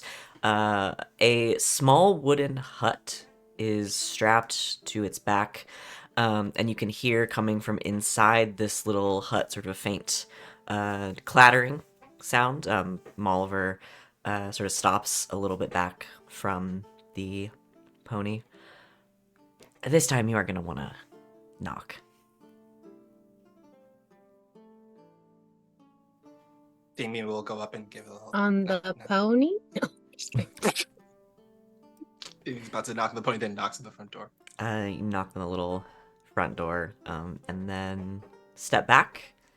After a second, the door to the hut that is strapped to the pony's back swings open, and a tiny, little wrinkled Briganock hobbles into view, again accompanied by his little wispy bulb of light. He is old. He's extremely old. He has a little cane that he walks with. He peers at you through like tiny little spectacles, and he kind of looks out and acknowledges Molliver, and then just kind of sighs. Shakes his head. Big folk. How wonderful. Hi. My name is Damian. These are all my friends. That's Giselle, that's Sereia, that's Willoughby, and that's Lion over there. Well, you're so cute. As soon as you say that, Molliver's like, and he goes, "Oh, I'm not doing this today." And he starts to walk back inside, I'm sorry, I didn't mean to offend you. Oh. and he shuts the door. Why would you say that? It's cute. He's like 300 years old. What's the matter with you? You think grandpas are cute? Oh, bud, come on. They walk up and knock on the thing. They're not from around here. Can we try to do this today, please? I think we might have a real shot here. And you hear a little bit of grumbling. The door swings back open. I'm sorry I called you that, sir. Right, well, I am, if nothing else, hospitable. And he goes to the side of the pony and sort of pulls down this little rope ladder, which kind of unfurls down its side. And he climbs down, and he sort of walks over to Molliver and nods, and Molliver kind of picks him up, and he sits on their shoulder.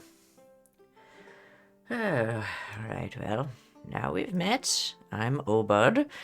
This, and he points to the pony. This is Keg. Why have you come to my grotto?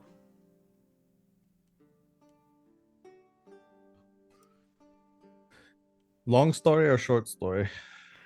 Do I look Sorai's like I busy have time glaring for at the long Molliver. story? Sorai's pissed. Launch keeps like without just trying to step between Sereia and Malver, like break line of sight there. Keep the fight from breaking out. Just we're here to fight some hags. I see. Well, hopefully, for your sake and mine, it's just the one. Well, You'd think. yeah. We've had encounters with two of them. Once separately, once together. It was a whole thing. So- So you've met Creeping Lynn's sisters, then? Yeah, we're kind Yeah. of on their hit list now. I'm not sure if that's fortunate or unfortunate, but it's better than nothing, I suppose. Unfortunate for them. Yes. Got him. Now that's the kind of attitude we like to see. Well, what can I do for you? I heard that you're mining materials for. Can I say her name? I said her name before and people got upset. It's all right. I think that more just comes from not knowing who you are and where you stand. So, Well, we heard you're mining materials for Endolin. Unfortunately, that is true. we're in a bit of a strange spot down here. But yes, we are supposed to be sending wish stones to, well, up to Motherhorn, and it seems like that's the only way we're going to get back. Well, she took some of our people.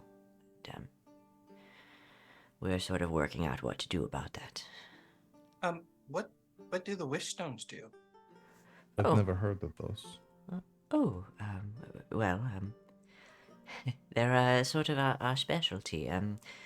Any wishes that are made, from the smallest to the biggest, they leave echoes. The good ones, and he taps his cane on Molliver's shoulder, and they reach into a pouch and they produce a stone. It looks like it's about yay big, a little smaller than a baseball, maybe. It just looks like a roundish kind of lump of like unshaped crystal, but it has this like golden glow in the center.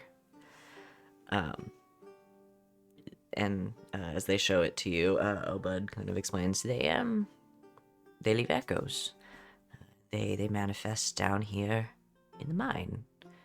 We can do a couple of things with them. Obviously, they have some energy within that can be used for different things. A little bit of magic, as it were. The good-natured wishes, ones that are for good or that mean well, they glow like Molliver's there. The ones you saw were crossing the chasm, I assume, are the less nice ones. We don't process those. They stay in the chasm. Little frightening, but powerful little bits. Of course, we can cut them into gemstones as well. They stop glowing, they lose the magic, but they're pretty valuable. We're pretty good at what we do down here. So, I imagine that based on, unfortunately, how you're being taken advantage of by she who will not be named. So we do what we can. We give her the wishes she wants, and we cut the gemstones that she needs for her contraptions, and we just are, at this point, sort of hoping it'll be enough to get Golmo back. He's our best architect, Golmo. She's had him hostage in Motherhorn for quite a while.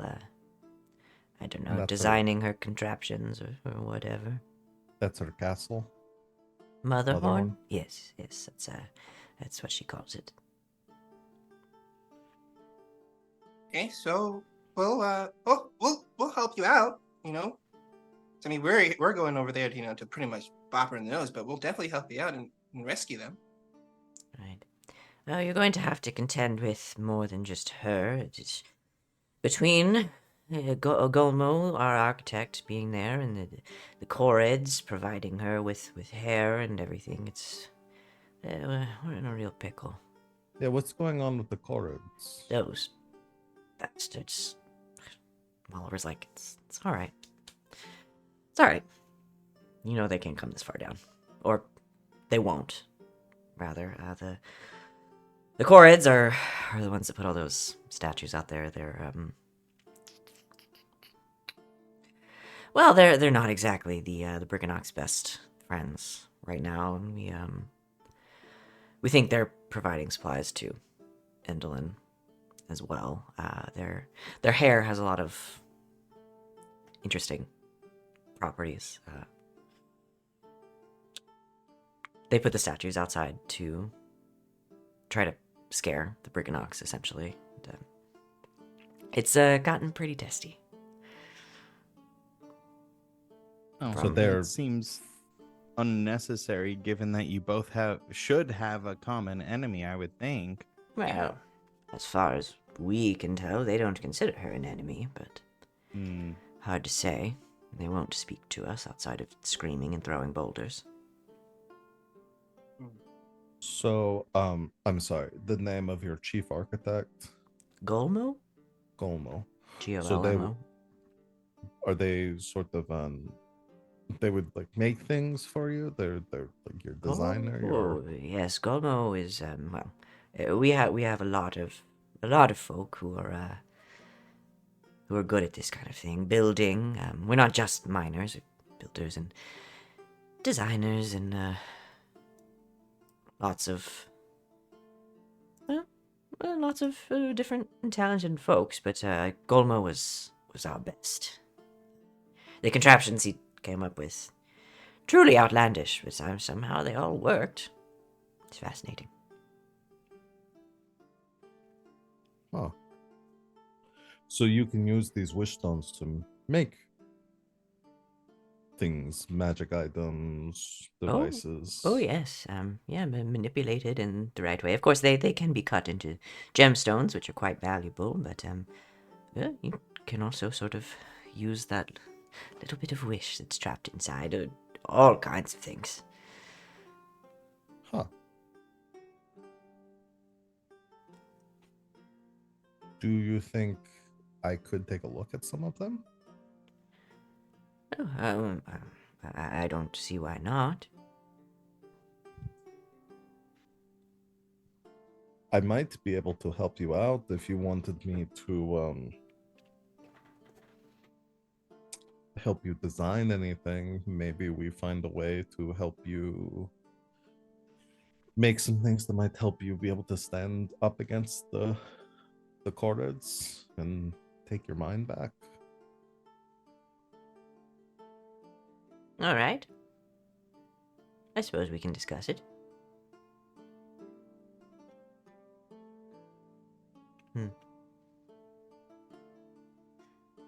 Tell you what. We don't use the malignant wishes for much. Say,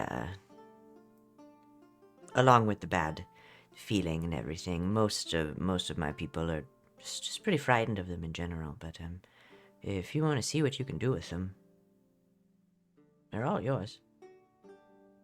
They give me a headache. All right. I'll take anything you don't that you don't need.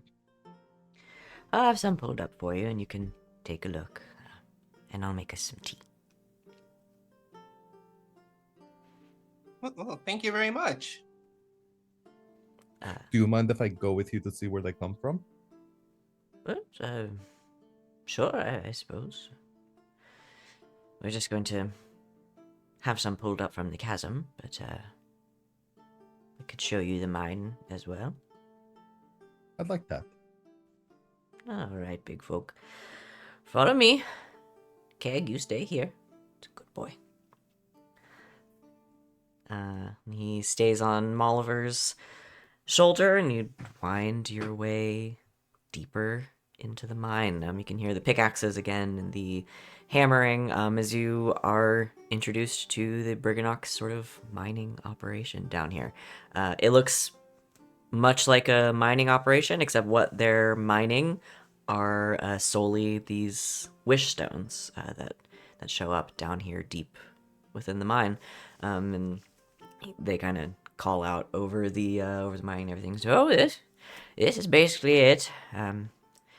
They appear down here in the mine, and we take them out and try to use them to the best of our ability.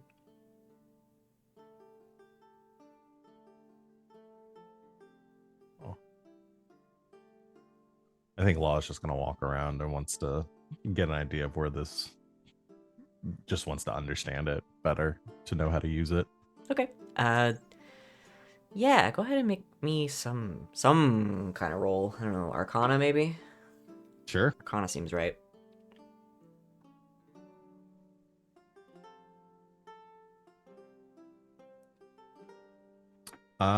18. Okay. Yeah, you you get a feel for the mining operation pretty quickly. I mean, it's pretty much your standard mining setup. The miners are just extremely small. They carefully sort of cut these stones out of the rock around them. A lot of them are that sort of like soft golden color. They take those away for processing. Any that show up as the purple wish stones, the sort of dark purple, the malignant ones are gathered in their own sort of section, and then they are cast into the chasm.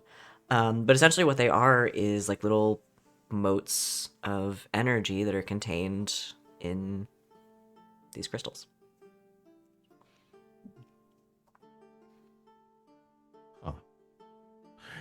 Yeah, I think if they have I think Law wants to like maybe spend some time like comparing the difference between the malignant and the non-malignant wishes.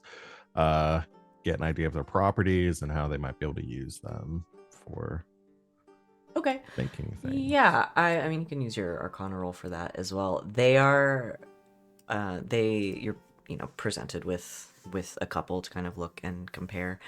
The malignant wish stone that you hold, it does just sort of, it just gives you like a weird feeling. It's like that feeling, like a little bit of that sense of like like dread, like but as you look into them and you examine them, you can kind of see, if you focus in, the energy within them kind of swirls a little bit, and occasionally you'll get like a little bit of an image in one of them. It's kind of like the vestige of like whatever the wish was. But the energy contained within it's essentially the same for both. It just seems like, as is true of a lot of things that you've encountered magically, especially here in the Feywild, that it's the intention that sort of decides how they're going to manifest. Okay. But it doesn't necessarily limit what that energy could be used for. No.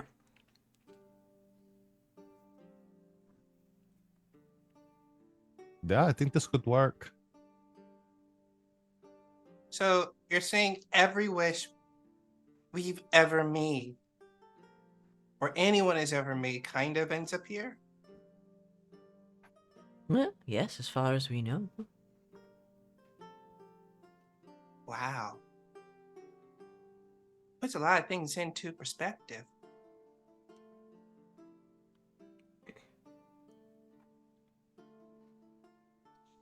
Is there a whole Bet birthday my section of this family's cavern? No, we birthday don't wishes. section it off like that. They just they come to us when they're ready to come to us, and we use them as we can.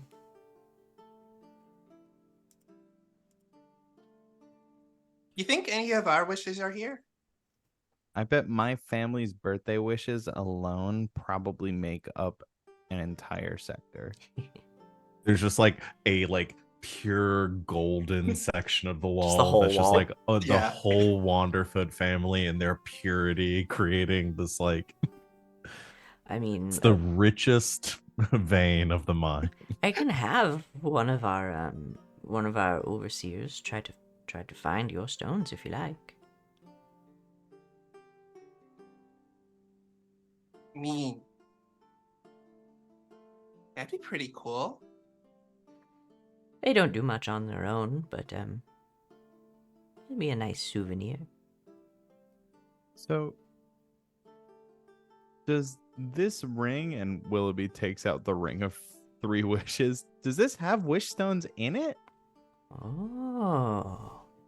Takes Talk out a about little, that. like the tiniest little jeweler's glass you've ever seen. Oh, now where did you come across something like that? Fascinating. Honestly, this sort of thing just kind of happens to us. You know, We you just you seem find like the type. incredibly We're- powerful items all over. We're the magical place. item magnets. They just fall into our lap. Well, It's honestly frustrating when you spend most of your life making these things and they just start popping up all over the place. well, Yeah, that we're really seems like suffering something from you should take up success. with whoever's in charge. Like when maybe they okayed the mechanic with you at the very beginning of all of this and you said it was fine. This feels Yeah, but like what do I know? This I'm feels- old. this It's feels sort of a really- monkey's paw situation to it, thinking it'd be cool, and then, you know. You hold on tight to that ring, my boy. I always do. It's a more refined version of the raw stones, but similar.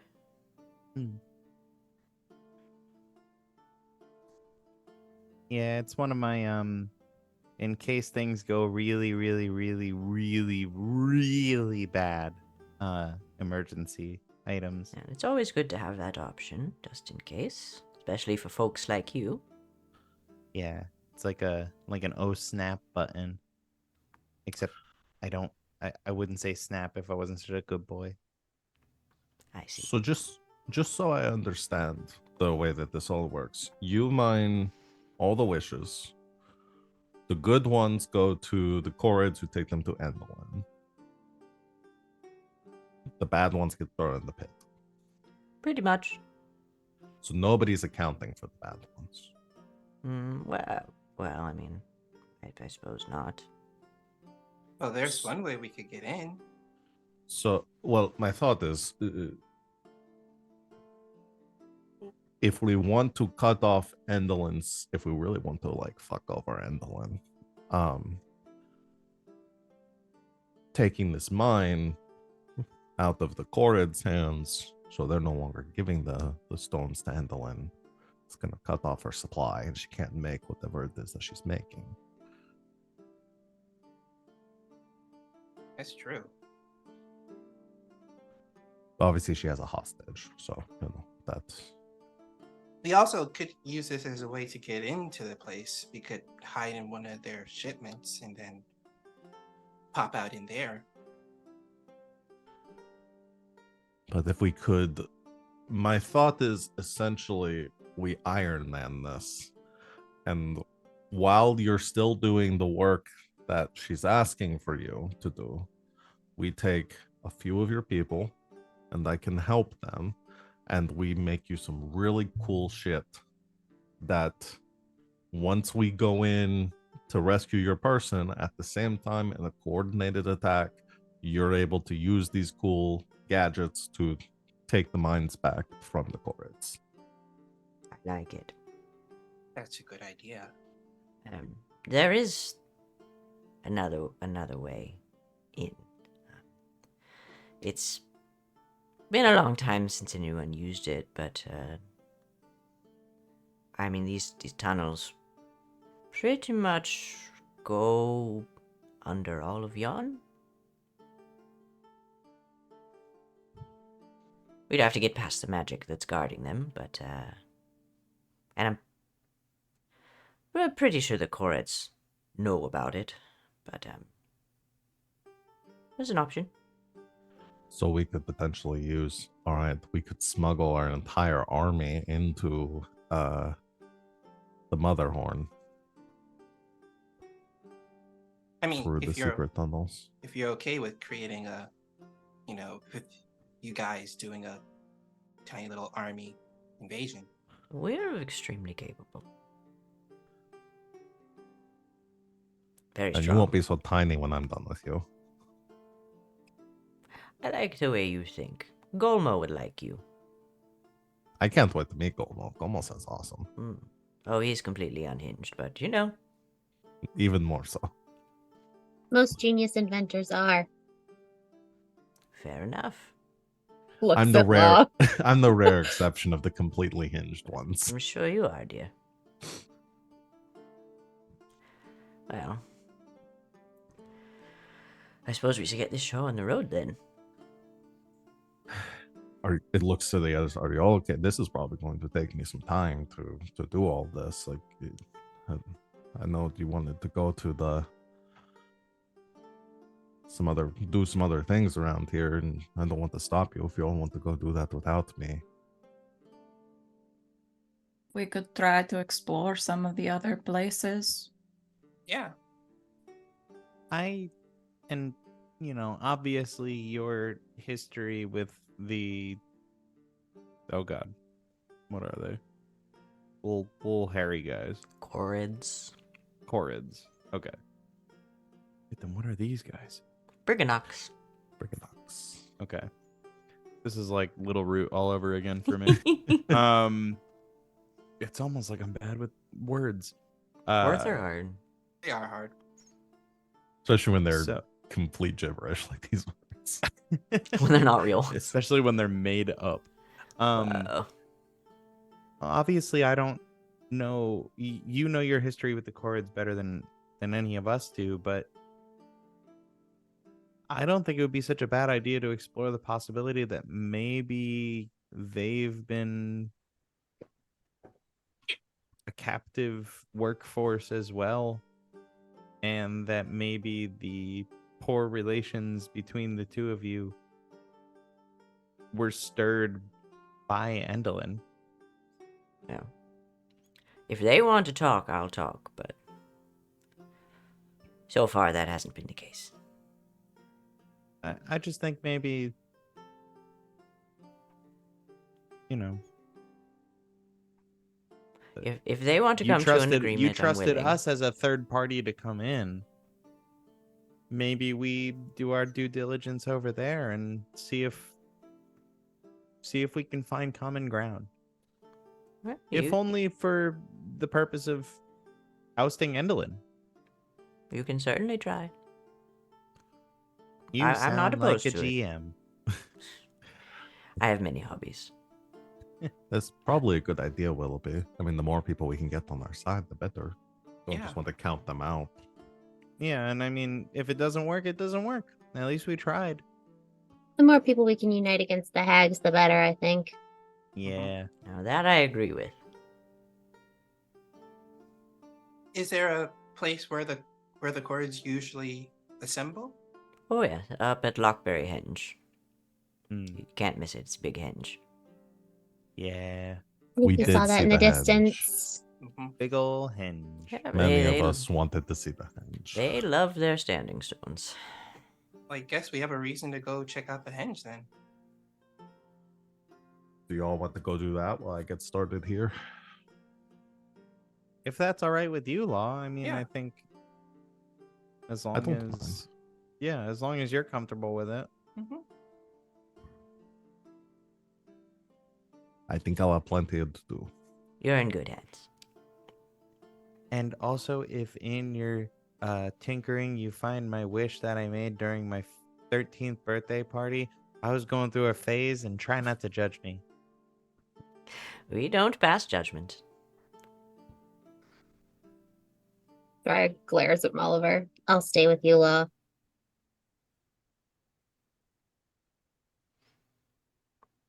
Right, well. This is gonna turn into Giselle and the Harrigan all over again. I suppose we'll pull up some stones for you and see what we can get cooking. And the rest of you be careful. Team Giselle Mian never fails. Except when I'm trying to come up with a word on the spot. Yeah, you might want to workshop that one. Yeah. Right. Team. Giselle me and Winterfoot. Jelzeby. The Jelzeby. The Jelzeby. The Jelzeby's There it fun to is. say. Yeah. Right. So, you two are gonna hang out here? Yep. Cool. All right. I'll get that tea started then. Right. Rest of you be careful, and we'll see you soon. It'll do. Don't start any revolutions. No promises. At least don't end Lost- up on the opposite side. Lost staying here. I think we're fine. I am Good fully present. It's gonna be probably fine. That's true. We got That was the Willoughby most here. like We covered both Troy the coming bases back there. with the pizzas and the rooms on fire thing. I think has happened when Yeah. I've been away for an episode. At Yep. least don't end up on the opposite side of a civil war, and that we have to then fight each other or pretend to fight each other. And like, I can see a whole thing going on with this. I've seen this movie. Once Captain again, America's no Civil promises. War. But we have We're good. Willoughby. We're good. still I'm just friends, right? imagining Law in the Iron Man suit and Damian and Willoughby just like punching, like with the Captain America and Bucky.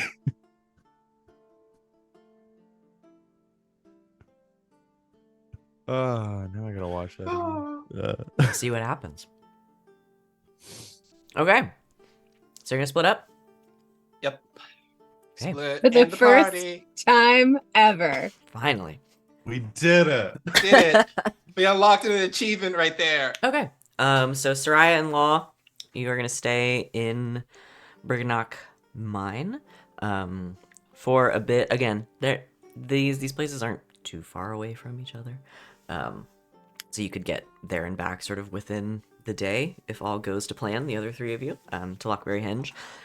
So Damian, Willoughby, and Giselle, you take off. Law and Sereia, you stay here. And y'all can take the carpet too if it saves time as well. It will save you a lot of time. Okay. So yeah, you guys take off, and Law, you start to get to work. Again, there's a lot of stuff down here. Molliver, again, does bring some tea. It's like a earthy kind of like mushroom thing they've got going on. And they're just kind of like, it's not, it's not much, but keeps the bones warm. I'm supposed to show you to the workshop. Perfect. Also, I need some measurements too, like just like average measurements for your workforce. Like, if you don't mind, if I like take some just From Molliver's shoulder, Trick kind of stands up straight. It's like, I'll take some measurements of Trick. they're very small. Extremely Honestly, little. it's perfect. It's gonna make everything so much easier for me to design. Whatever you need. That's them yelling. Yeah. That's as loud as they can speak. They're so little. I love that. Yeah, Molliver and Trick will take you down one of the tunnels and into another one of these grottos, and there's just stuff. It looks like Law's bedroom. There's stuff everywhere. There's work tables and there's tools. There's regular sized tools. There's tiny little tools. There's sort of like bits and pieces of like wish stones just like scattered everywhere. There's these weird metal contraptions that you're not really sure what they do, kind of half finished, and here you go. Hopefully you can make sense of it. Feels like home. Good.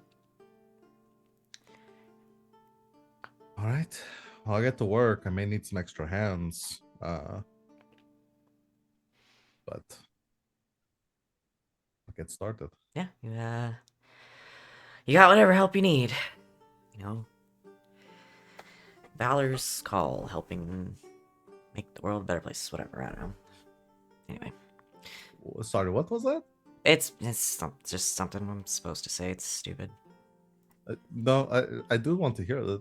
That sounded pretty cool. What was that? It's just a thing that Strongheart likes to make us say. He's all Valor's call and helping the weak and making the world a better place. I don't know, it's stupid. What does Valor's call? Valor's call. Valor's call. Okay. The call of... It's like our club name. You're in a club? It's more of an adventuring party. It's not really my scene, but, So, wait, sorry, is this the adventuring party that we heard about? Yep. That, like, this is the same one. That Elkhorn was talking about. Elkhorn. So you worked with Elkhorn. How do you know Elkhorn? We met He them. rescued him from a hag's dungeon. Well, they're all supposed to be in the palace. What the hell? Nope. He was with which one was that? It's in Babylon's basement, right? Gabitha. Oh, Scappa's Gabitha. basement. Yeah, our friend Willoughby rescued them, right? How the hell did he get down there? Maybe they're trading. Well, I don't understand how he got there. The rest of Valor's call is in the palace. Is in Zybylna's palace. With her. They went to go rescue some kids. Of course he did. and got captured. Why would he go by himself? I We don't think he did. We don't really do that. But Yeah, he's the didn't only we- one we found. Didn't they go? Didn't we hear that he went with other people and that they got split up? Mm-hmm. Right. I think it was that either his whole entire party got. Yeah. No, Sereia is right. I think rest of them got. Got. What do you mean got? Like got. Did he tell you that, or are you just making assumptions here? I don't remember. It's All been you so guys know long. is that they got separated. I don't know where you're they getting this from. got separated. I'm just making shit up. Listen, we don't know all the details. All I know is we met Elcorn. What the fuck? Okay. Unless it was his doppelganger. Always possibility. I don't know why you'd have one. Okay. What the hell is going on out there? I've been down in this cave for too long. You don't say. Right. Well, that concerns me. Quite a bit, actually. They were supposed to stay in the palace. Alright. Well, hopefully we can Why get... was he supposed to stay in the palace? Well, I mean, they're protecting Sibilda. The League of Malevolence. None of this is ringing a bell. The League of Malevolence? I'm sorry. Yeah. Like the wizard, what's his fuck? Carrick? And his crew, they were gonna try to... All right, let's start from the Take beginning over. and fill It's us none- in you on don't this know any of because this? this sounds dope as hell. He didn't tell you any of this? No. You must not have talked to him for very long because he never shuts up about it. There's this group by a wizard called the League of Malevolence. Who's the wizard? His name's Carrick. Carrick. K-E-R-E-K, I think. I don't know. He's some weirdo. Their wizard hates our wizard, and our wizard has the cool staff, and he wants it so he can take over the world or universe or whatever. I don't know. Your wizard is... You know, it's funny. I've been in this cave so long, I don't remember his damn name. Okay, it's not Tasha. Damian is so sad. that he's Tasha. doing this. No, it's not Tasha. Are you crazy? Ask if their wizard is a satyr. Is your wizard a satyr? No, it's just a guy.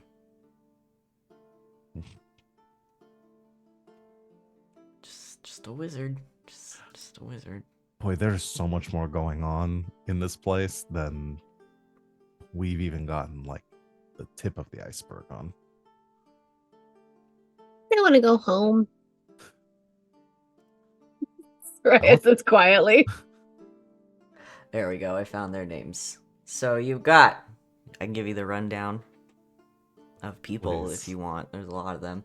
I You won't got- remember any of them. But You got Valor's Call. You got Elkhorn, the dwarf. You got Mercian, who is a paladin, I believe. You got Molliver. That's me. I'm the thief. Kind of got a Robin Hood sort of thing going on. I think it works for me. Not everybody thinks so, but most people do. You got the Wizard Ringle Run. Got a cool, powerful staff. He's pretty good. it wasn't the Staff of Resurrection, was it? No. Okay, just check. It's wizards can't use those. That's what I figured. And then you got Strongheart. Big dumb asshole with a helmet and a big sword. Thinks he's God's gift to the earth. He's cool though. And you are Valor's Call. Yep. That's us. And the League of Malevolence is your anti-group. Yeah, pretty much. I mean, you got sort of a warlock, an Orcus warlock situation. They got a thief too, but he's like just really a little goblin shit. I hate that guy. The only ones that are, well, about half of them are scary. Skilla, pretty terrifying. Summons lightning, you know, that kind of thing. She freaks me out. You got Carrick, the evil version of Ringo Run, pretty much. The only one that I really stay away from, though, is Warduke.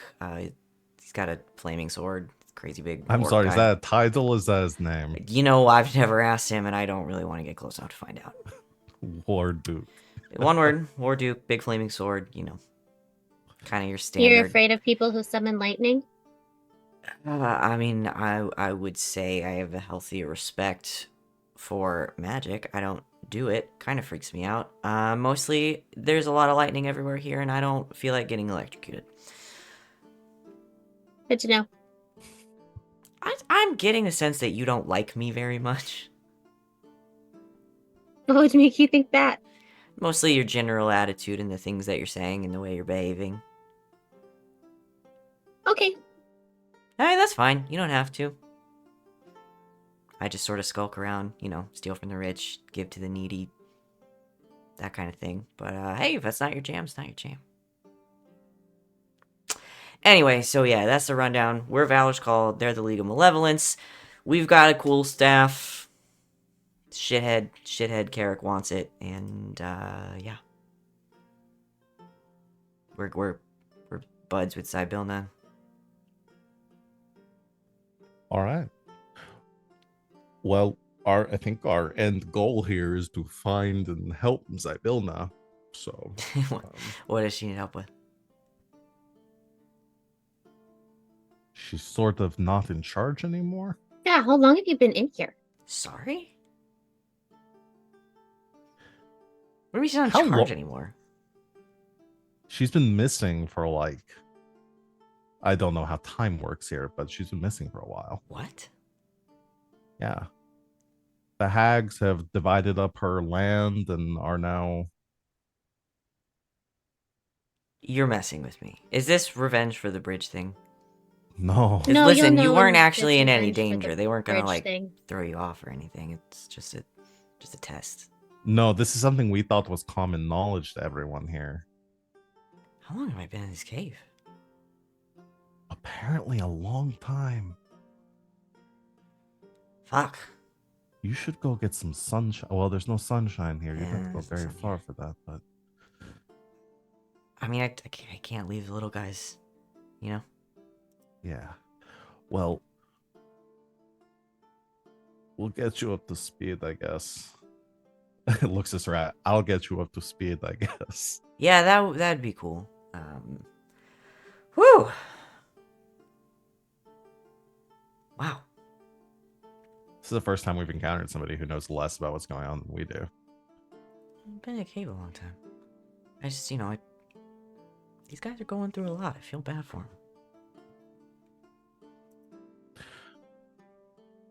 All right. Well, Let's get to work, I suppose. I'm gonna get to work. Sereia, do you mind helping me? Nope. Thank you. You, with a wealth of new information. Yeah, jeez. I wasn't expecting. I was making small talk with this person and found out a lot more information than I was expecting. Sometimes that happens. Valor's Call. Wait, what was the wizard's name again? Rumpelstiltskin? Eric. Ringle Run. Oh, Ringo. Ringo Run. Ringle Run. I Ringo love that Run. name so much. Ringo Run. That There's sounds so like many that. names that I thought was gonna come Ringle out. Run sounds like the thing that Han Solo did. Kessel Run. Yeah. Ringle Run My sounds God, he like completed the Ringle Run in Run. under 10 minutes. Ringle Run sounds like a slur only wizards can say. Oh, no. So yeah, now you know. Or drop. Meanwhile, To be back fair, at the if, ranch. if we all learn that from Elkhorn, we might have side quested. Yeah. Yeah. You sort of just never talked to him again. We didn't. Like, I'm realizing we. Yeah, you guys were like, yeah, you're Yeah, I safe. guess. Go help the kids. He Never se- spoke he to him seemed- again. He seemed done with our shit. Yeah. And, there were kids that needed rescue. He's a big grumpy guy, and also he'd been in a prison cell in the kitchen for a long We time. need to get this party back together. We're getting the band back together. Like they said, many That's- adventures come through the Feywilds. And while they're working, Law's just begging Sereia, like, please don't start. Like, just wait until we're done to start the fight. Don't do a pull a Giselle and challenge this person to a duel like right It before. wouldn't even be a they- duel. It wouldn't be fair. Oh shit. You saw the last one, didn't you? Oh, you're right. You're right. All right. Meanwhile, in the overworld, let's see. It's not spooky enough. Giselle, Damian, and Willoughby, you take off on the carpet, back out into the rain and the storm that is currently roiling over Yon, and you head towards, you can see it in the distance, even from the mouth of this cave, Lockberry Henge. Is there anything you want to do along the way? Other than complain about the weather? Lovely weather we're having. Huh. Damian looks at Willoughby, then looks at Giselle, then looks at Willoughby again. Willoughby, you think we should include Giselle in on our eventual plan to sneak away and look for a dragon? Well, it sounds like you just sort of. Oh, She's like 2 feet away from you. Giselle, no, to be fair, Giselle's just like at the front with her parasol, looking very uncomfortable in the wet and looking a little far off. So she's probably not paying attention.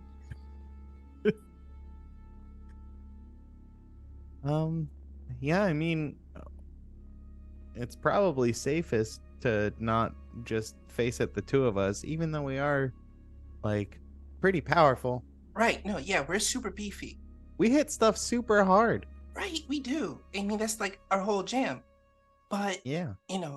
she does, a lot of magic stuff, and we don't do a lot of magic stuff.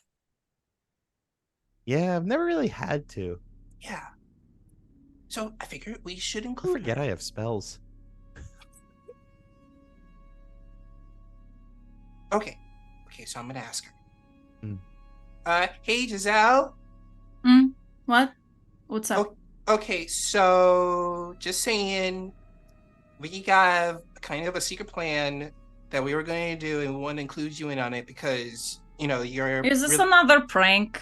Look, I don't know if it's really the time for it. Like, we just have a lot to do, you know? Oh no, it's not a prank. Oh, well, okay. Why do you have a secret plan? Well, because I promised folk that I wouldn't go off by myself to go look for the dragon. That's why. Originally it was going to be me and Willoughby, but figured to include you because you got magic and a lot of really cool stuff, and you're sneaky. And you're super cool, and we like you and love you, and you're our friend. That too. Oh. Okay. If you think I can help. Only Oh. if you wanna. Yeah. I mean, sure. I don't know. You two are pretty good at stuff, so I don't know if you need me. Well, we're only good at hitting stuff, I mean, you're really good at hitting stuff. right? But Yeah. if there was time where someone's got to be sneaky and someone's got to talk the dragon to not eat us, it would definitely be you. I mean, Yeah, you you can... have more tact. That may be the first time in my life anyone has ever said that I have tact. Really? You got attacked out wazoo. Really? Mhm. Yeah. Yeah, we can attack, but you have tact. I'm going to have to rearrange some things in my mind to fit that in. But okay. Sure. I want to make sure you guys are safe. Okay. So, Okay. why does this have to be secret again? Well, it's because I promised Sereia I wasn't gonna go alone, and she Then said, don't go alone. exactly. That's what I'm bringing you to. No, I mean, why don't we all just go together? Oh, because I wanna go as soon as possible, but there's a lot of other stuff, and I'm genuinely curious about this place. Oh. Okay. How about this? We go look at this henge thing. We see if we can talk to these core people. And then, I don't know, we got into a long conversation with the core people, and we go look for some footprints, and then we come back. Yeah, like oops, we took a wrong turn at that slightly less jagged cliff that we were I have supposed to no pass. sense of direction whatsoever. We Mhm. got lost at a cliffside. And we left Yeah. our druid in the cave, it's hard. Mm-hmm. Yeah, yeah. Would that work? I think that would work perfect. Okay. So I guess let's do that. All right. Neat. Okay. So the three of you on the carpet approach Lockberry Henge. How are you approaching? Just out in the open? Maybe do a flyover first. Yeah. Okay. You take the carpet up a little bit higher as you kind of come up the side of this. The henge sort of sits on like a tall plateau. It's really one of the only kind of like flat surfaces amongst the mountains. And yeah, you fly over. You see a circle essentially of like 8 of these large standing stones. And then it looks like some sort of small camp in the center, the remains of a campfire. Do we see any little rock people anywhere? Mm-mm.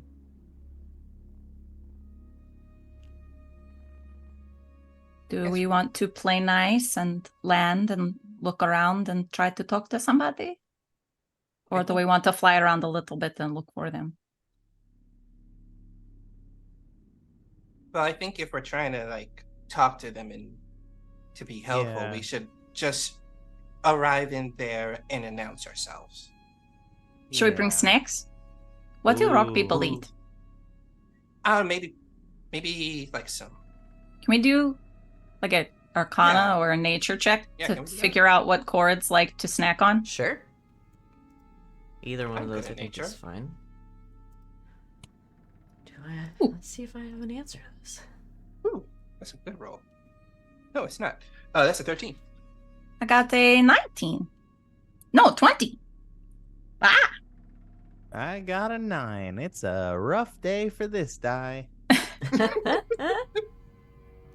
Okay. Let's see. Giselle, what do you know about Chorids? So Chorids are fae. They generally keep to themselves for the most part. Occasionally if they are speaking to anyone sort of outside their own communities, it is with like elemental creatures, so like Galeb Dur, that kind of thing. Other rock-based entities.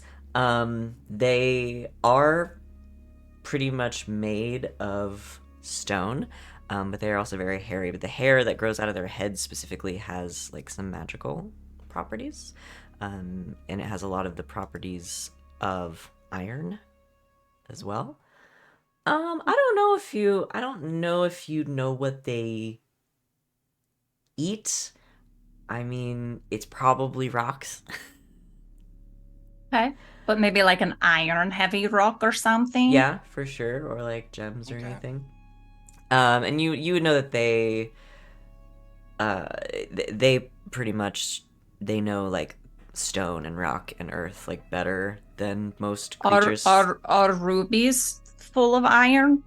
Because they're red? I literally am looking in my inventory and I have a ruby worth 250 gold and I don't know where it came from. Who knows? But Who's to say? who's to say? But I will gladly feed a ruby to these folks if they.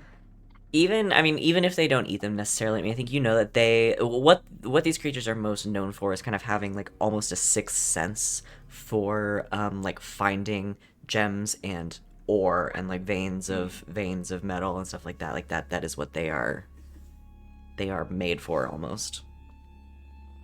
Okay. I'll give him a pretty rock. I don't think you can go wrong giving them a pretty rock. We Okay. can give that pretty rock. Yeah. All right. I guess let's land at whatever side we think is the door. There's a lot of openings. I mean, there's a whole hinge of openings. We can choose whichever one we want, I guess. Okay. Yeah, as long as we're not parking in like a fire zone, I think we're probably safe. Yeah, we'll make sure we go further back. We won't, Just remember where we parked. This is the least flammable place you've ever been. You never know. Oh, no, Except for the bridge. I'll wrap it up and I'll put it back here. Here you go, Carpet. Take a rest. All right, Carpet takes a nap in the quiver. And you all approach the middle of the plateau. You can see now close up, there are 8 of these megaliths. These are huge standing stones. They are different colors. And as you sort of step into the center and look around, you get the impression that each one is made of a different type of rock. So all 8 of them are different. In the center of the hinge, there are again the dying embers of what was a campfire, sort of being peppered by raindrops. There are a few like hewn stone chairs that are kind of scattered around, like they've been worked a little bit, made chairs. And a couple of them actually have a little stone table in between the 2 of them, atop which is what looks like a board game, like a checkered board with some stone pieces on it. Guess they like to play board games here. Good to know. Damian will walk up to that like little area and like kind of stop a few feet away and go, hello? Is anyone here? There's no response. Okay, because the last time this happened, we all got like, Jumped. yeah, and we got put to sleep and everything. So you know, we're cool. We're just here to talk. We brought a housewarming present. If that's helpful. Giselle, roll me a persuasion check.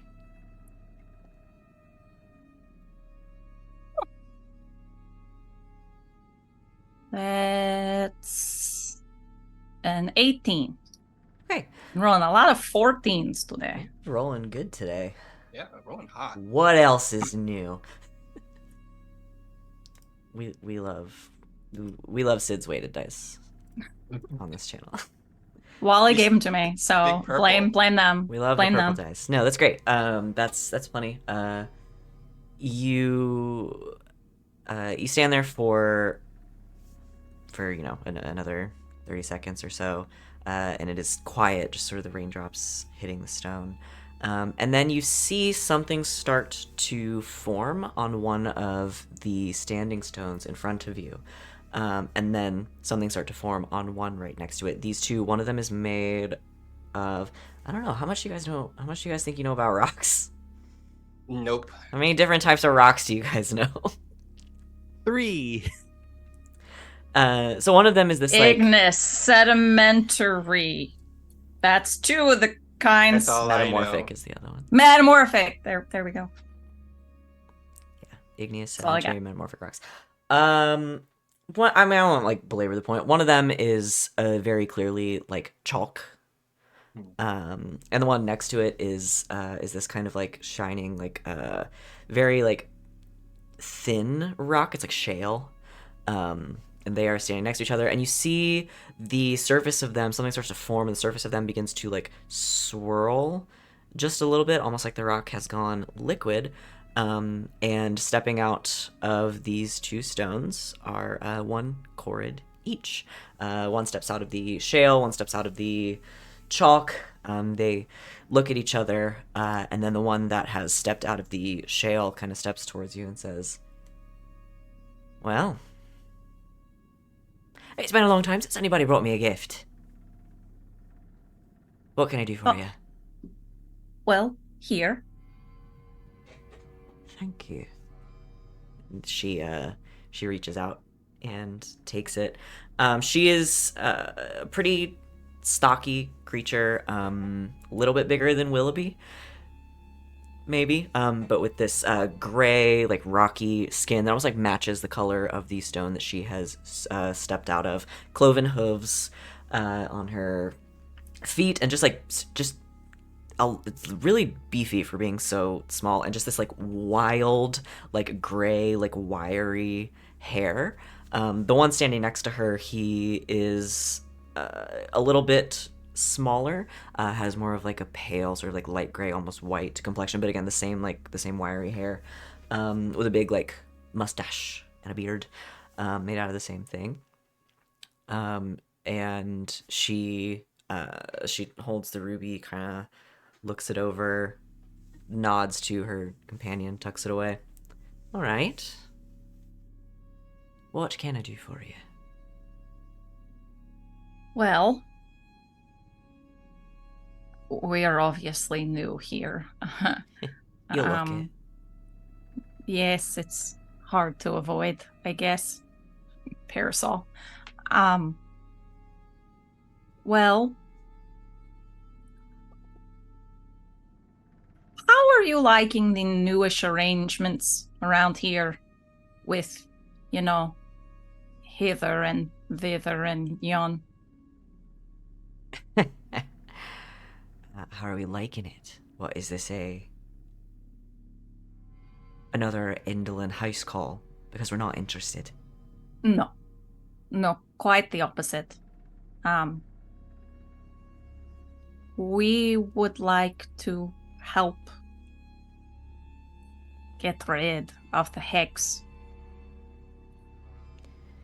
Well, saying that out loud, standing here where anyone can hear you, you're either really stupid or exactly the kind of brave we're looking for. Well, we've kind of already beat the crap out of 2 of them. So, Twice. Then I'd say you're the kind of brave we're looking for. Can I get you something to drink? Seems like we have a lot to talk about. sure. Yeah. Right. Well, you then? What are your names? Oh, hi. Sorry, I'm Giselle. Giselle. You can I'm- introduce yourselves. Sorry, I didn't oh. mean to take over or anything. Oh, we always seems like we always do like one person introduce for the rest of us. So Oh, I can. That's. This is Willoughby and this is Damian. Hey. Pleasure. You can call me Your Majesty if you like. Okay, Your Majesty. We give due deference where it is due, Your Majesty. We're actually Willoughby. traveling with the monarch of the Witchlight Carnival. Oh, interesting. Willoughby bends the knee. I'm Argantal of Shale, Queen of the Corrids. Oh, Aye. Your bows Majesty. low. Yeah. Have a seat. Do you like mead? Yes, I never quite a had lot it. actually. I never had it before. Well, here's the first time for everything.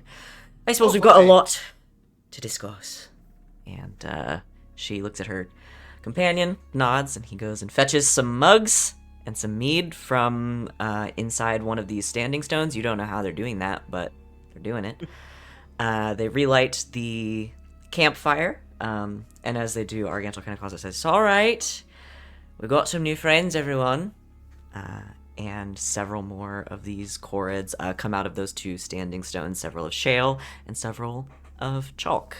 And as they relight the campfire, which is under partial cover from some of these stones, you sit and get ready to discuss your plans with Queen Argantel of Shale, leader of the 8 tribes of the chorids. We're going to have to do that next time. I'm glad we brought a present. Yep. That was a good move.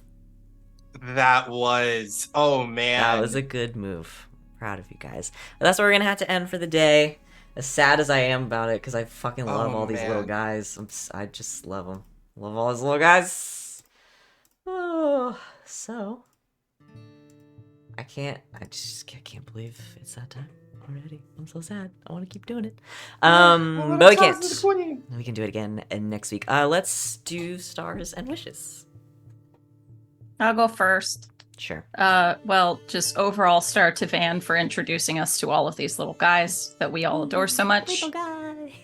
They're so great. I love them so much. But also I'll take the obvious one. Star to Sereia for starting a beef with our new friend Molliver. It's great. And anti-star to Law for calling it a Giselle. I refuse. I refuse to have it called that. It's not happening. It's not happening. But yes, very, very awesome. Am I wrong? Yes. Frequently. No. No, Get up. I'm kidding. My wish. On my birthday. Your birthday's tomorrow. Birthday's Shut tomorrow. up. Wish.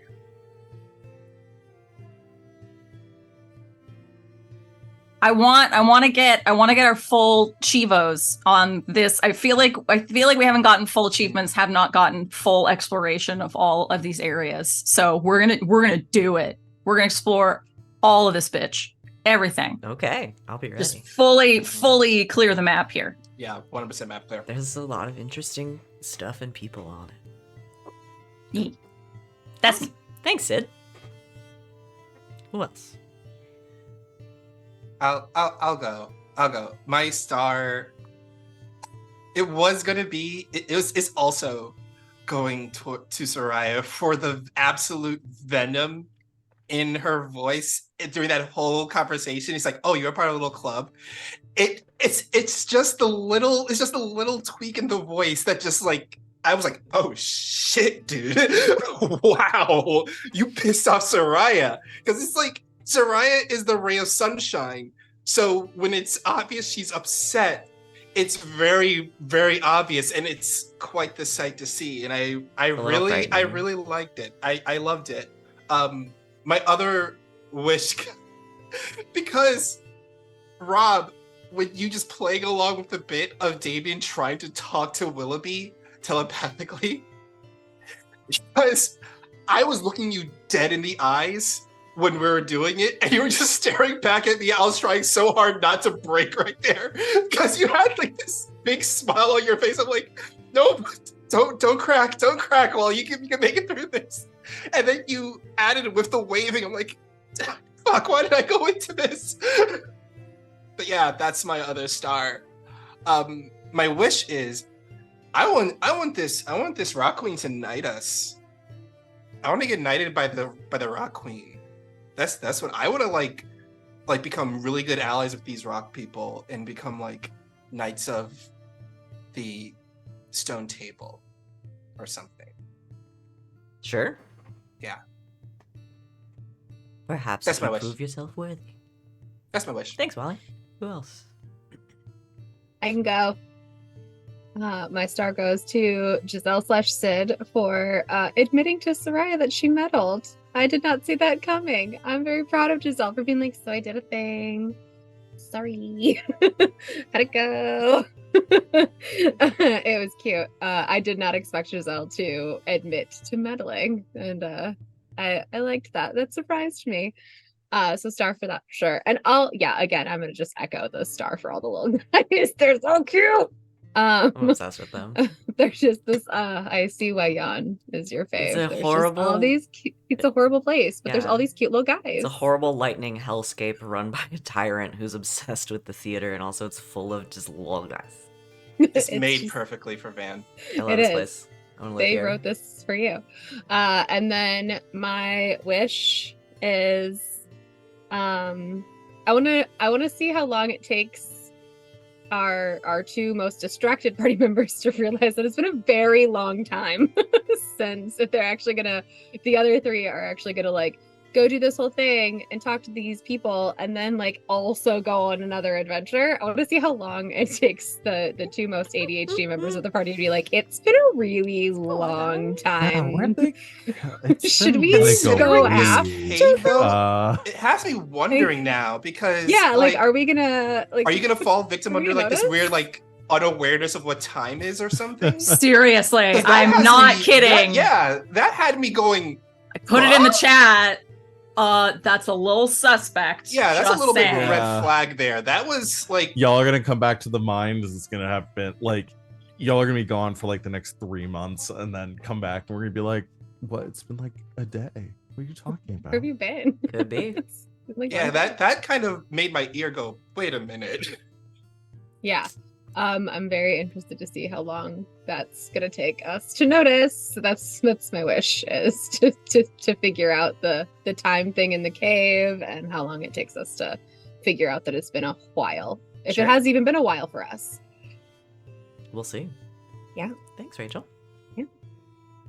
Who hasn't gone? I have not. My stars are gonna go to Damian, Willoughby, and Law for falling asleep and letting the other two handle everything. It was a real clutch move on our Planned it. behalf. We planned it. And I guess a star to Sereia and Giselle for doing that, for taking care of us while we were sleeping. So that was unexpected and hilarious. And my wish is to build a Gundam army for this for these little ones, little Look, guys. if things Okay. go well, we may get like some like Corrid hair for these robots. I'm excited. Their hair does have a lot of magical properties. It does. Cool. Thanks, Val. My star goes to our cool party moms when we all took a nap. It was also my star. It's just like, All right, we're gonna take 5. Sorry, you're going into a cave and there's nothing going on. Like we don't know what we're gonna come upon, and see ya.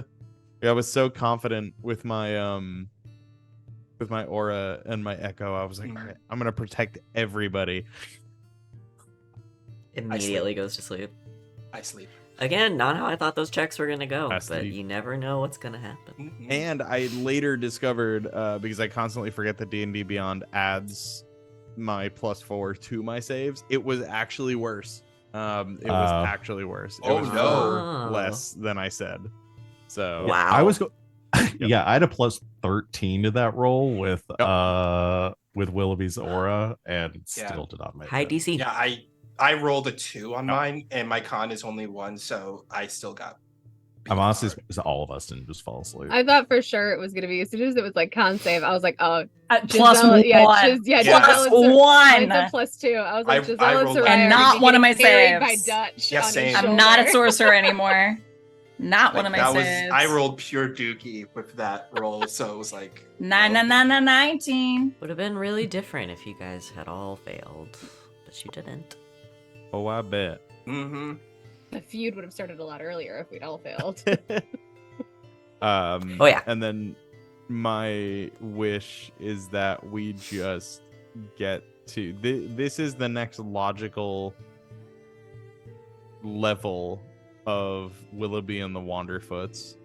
Like in the the Mage Tower game where there was just a bunch of copies of me.